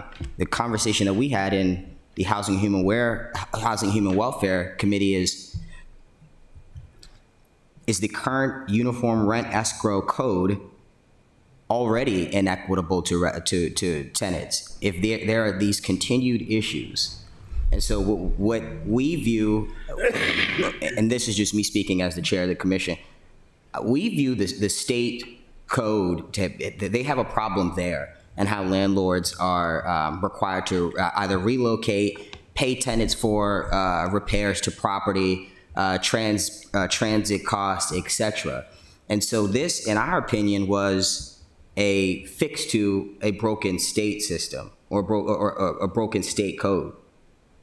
And so I could get why they would be precautious about accepting legislation like this, because it would apply differently to the city of Annapolis residents as it relates to any escrow provisions, or whenever they would go to file an actual a grievance with the courts, they essentially would then be subject to different law. Would that harm the individuals, or? Potentially, because individuals don't necessarily live just in Annapolis and they move back and forth from county to city. So it could implicate their ability to move, not sure, but I think that's what the courts are dealing with. Someone that in Anne Arundel County apartment with the same issue doesn't have access to the benefits that someone in Annapolis does. I think the courts were trying to get the city to move the state to make something like this uniform across the state, so that people moving from county to county, city to city in different counties would have access to the same benefits. But there would not be, any outright negative impact on a city of Annapolis resident. For example, like the individuals that a couple of them we've seen tonight, they have X issue, they are not receiving compensation, compensation as it relates to either moving, food voucher, etc. Well, yeah, this is one of the issues with the legislation. I think it would only cover people moving to apartments in Annapolis. It couldn't travel outside of the city into other apartments in the state. I think that's the intent. If we're able to protect the assets and livelihood and quality of life, of Annapolis residents. Right, moving within the state, but you have to be careful. If the tenant is moving outside of the city of Annapolis, how could we hold the landlord responsible? But we wouldn't want to at that point, because I think, again, the intent of the legislation is to manage and control the landlords in the city of Annapolis. But that's not what it says. But I'm not sure where that confusion is, or where. Yeah, I mean, the language is absent that says this only deals with tenants moving inside the city of Annapolis. It doesn't say that. I mean, but even if I was to, and that doesn't make much sense to me, because if I'm a city of Annapolis resident and my unit, something was done wrong in my unit, I should still be compensated by the city of Annapolis landlord. If I'm moving to Anne Arundel County, that has nothing to do with the Anne Arundel County landlord. My claim and my issue was with the resident in Annapolis. And so I'm not sure how that would impact them moving at all. I mean, the case would still be in the district court. The landlord would still be in Annapolis. The case would still be about an Annapolis property. It is confusing. Yeah. Point of order. So, based on what the judge said, right? Well, and it wasn't a judge and that's also a misconception. Well, no, it was. It was the chief judge, the judiciary. It was a commission or some group that they have. It was the judge called me and wanted to make sure that the council knew that it was the judge and his staff. This is Maryland Judicial Conference, Government Relations and Public Affairs, and then at the bottom it says a legislative committee. I don't see anything from a judge. I understand. Point of order, please, Mr. Mayor. Alderman Arnett? Do we have a seconded amendment? It was seconded, yeah. There was, okay, Yeah, I didn't hear that. Yeah. Alderman Gay seconded, and then he spoke. Alderman O'Neill had a hand up, and then Alderman Chandler. Yeah. My concern is that our Office of Law basically states that it conflicts with state law. So I would have a hard time voting for something that conflicts with state law. But I also question, I totally see your point, but if we're going to relate to the people that came before us today, they are under a management company that is not a Annapolis-based management company. Well, they provide services to the city of They provide Annapolis. services to the city, but they were talking about getting vouchers and moving other places. So it further compounds the questions that are raised, how this would help those particular individuals that were coming before Well, because us. their issues are current. And I'm not sure how your experience with vouchers, but a voucher transfer could take up to 3 to 6 months. As she just stated, she's got a voucher for $1,600. Where is she finding a 2-bedroom apartment in Annapolis for $1,600? And so I think that should be, I'm not understanding, and then this is maybe something from law, regardless of if I leave the city of Annapolis, the incident happened in Annapolis, and so I'm not sure how that would impact their transfer. They're still getting vouchers right now from HUD to move, even in the current situation. So in this case, so I'm just questioning, you're saying that the tenant should be receiving a relocation payment if their housing is condemned, and does that rule change if it's the landlord is property management. We're not talking about Rhonda Pindell Charles, who owns a property that is paying for her tenant. We're talking about a conglomerate. Which makes it even more egregious because it's not a small landlord. This is a massive for-profit company that can afford and that should be supplying, even without the legislation, should be applying some sort of relocation costs for the tenants. And they're not doing that at all. Blanket. I mean, we had the property manager come in here, or what was it? Marsha Blunt, who's the vice president of operations, and Patrick Stewart, who is the regional vice president of operations.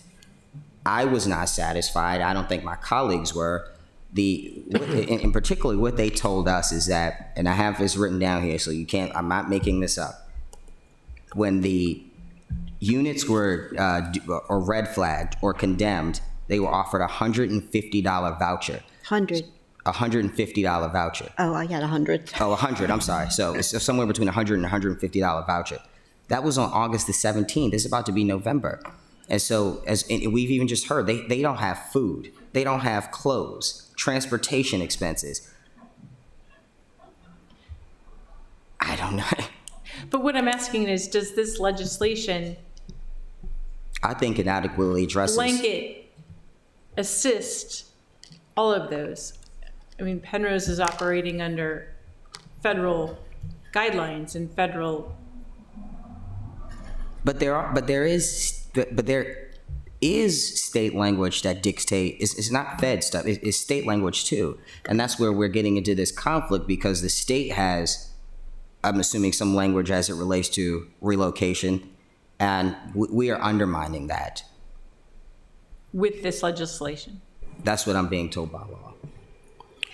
And I don't know how, and my question is, and the reason that I intended to withdraw is because it's like, okay, well, we'll withdraw and try to get another piece of legislation, back up immediately. But as he's mentioned, they would like it to go to the state and make it a state thing. I say and my thing is, what happens if we pass it tonight?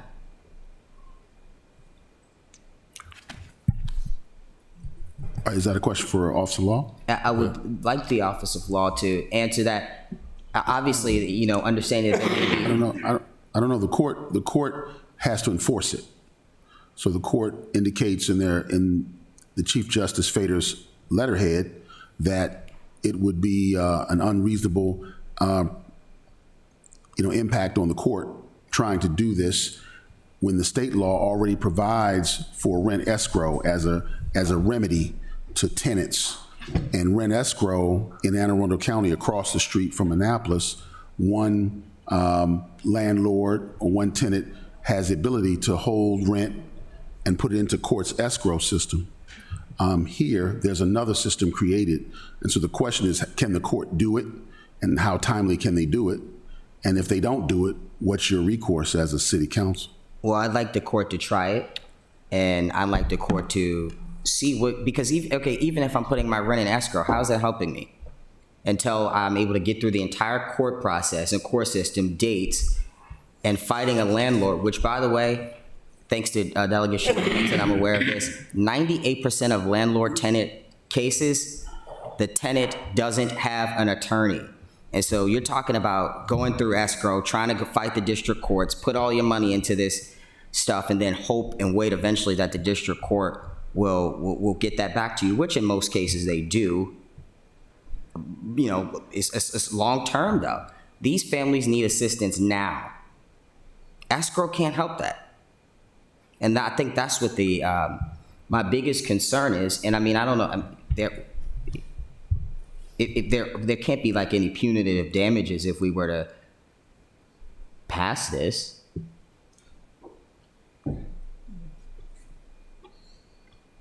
I'm asking the question to the Office of Law.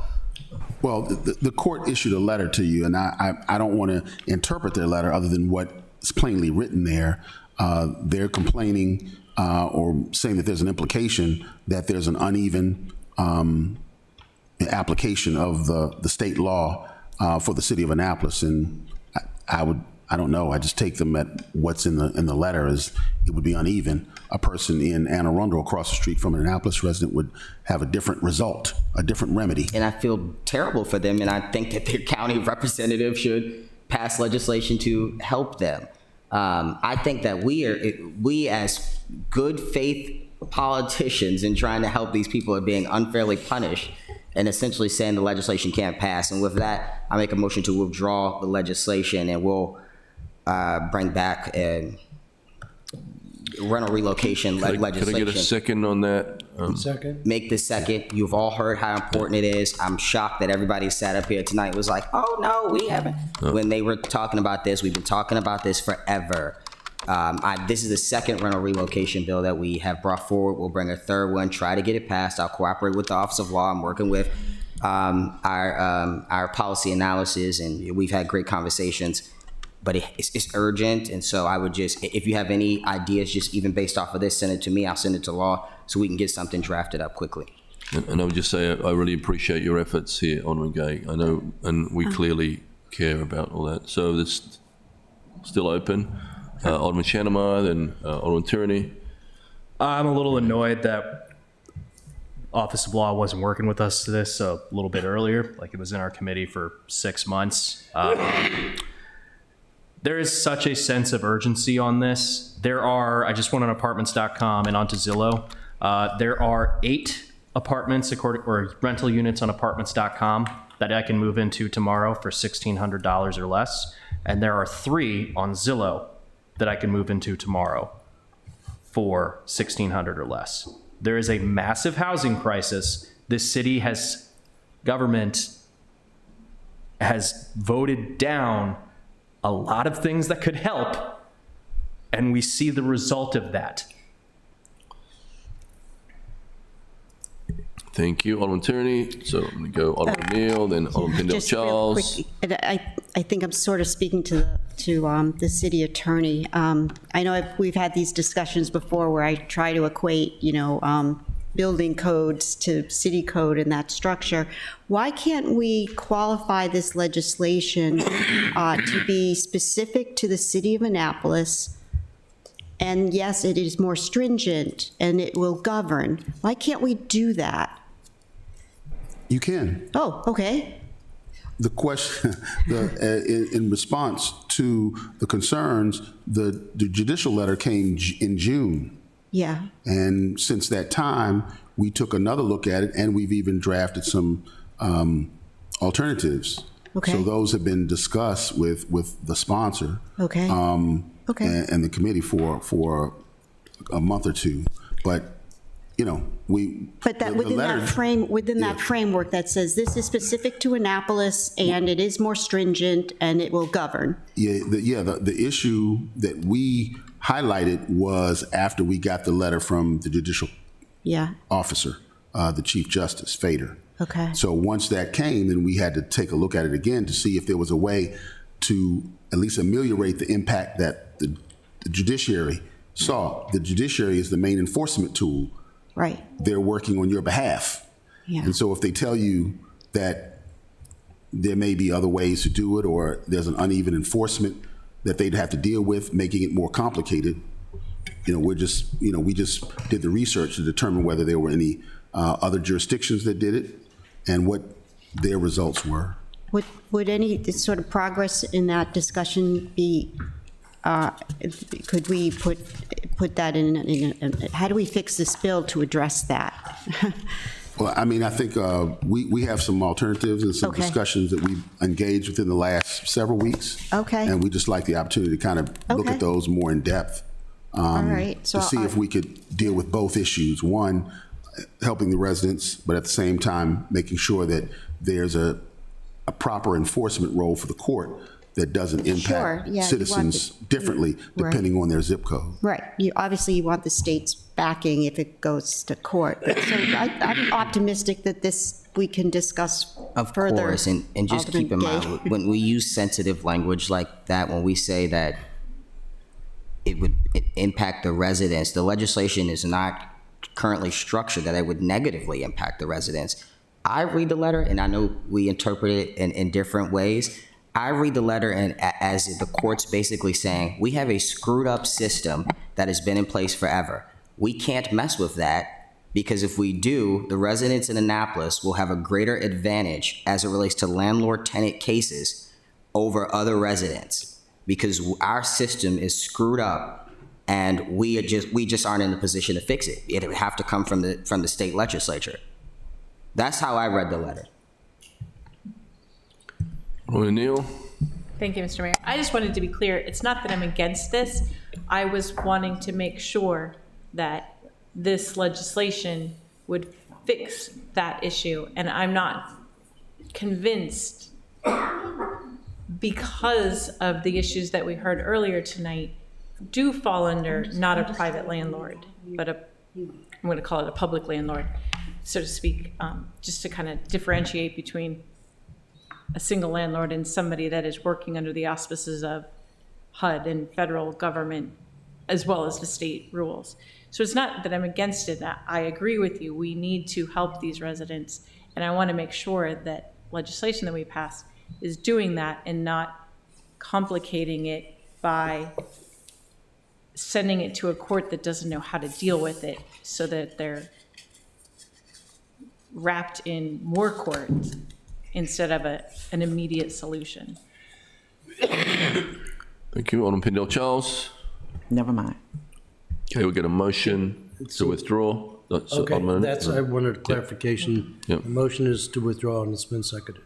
All those in favour say aye. Aye. Opposed?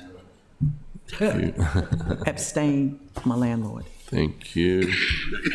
Mr. City Attorney, please present the next item on the agenda. Yes, sir. The next item on the agenda is resolutions R 5323, FY 2024 position classifications and pay plan update. So a motion to adopt R-53-23 on second reader. So moved. Second. Thank you.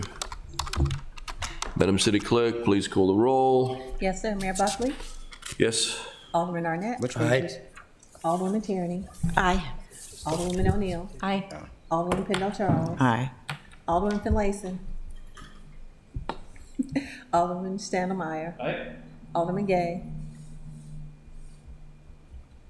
Aye. Aye. Okay. Oh, yeah. Alderman Savage? Aye. The resolution passes. I do have a question, because when are we expecting the study that has been going on since June? Mr. City Manager. I've invited the HR director to come up and give a very short explanation.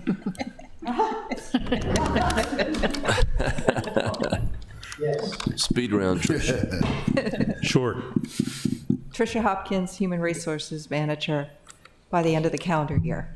How's that? Thank you. What's that? What'd you say? I missed it. By the end of the calendar year. Oh, okay. Thank you. Thank you. It's not that it's late at night at all. That was really short. Mr. City Attorney, please present the next item on the agenda.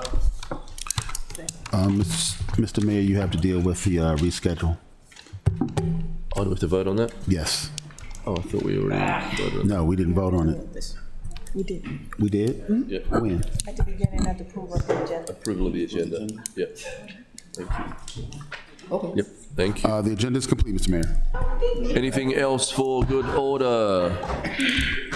Oh, who did the scarecrows on West Street? Who I does think it's those? the Inner West Street. Oh, it is the Yeah, Inner West yep, Street, yeah. yep. Those are cool. Oh, Thank you. Alderman Savage. Yep. Sorry, colleagues. One important, I have an important announcement. One of our former colleagues for many of us, Alderman Rodriguez, just welcomed in a new baby boy. Yes, right. He's I didn't know he was married. and he's got Mark's hair already. Excellent. So could I get a motion to adjourn? Motion to adjourn. Can I get a second? All those in favour say aye. Aye. Meeting adjourned.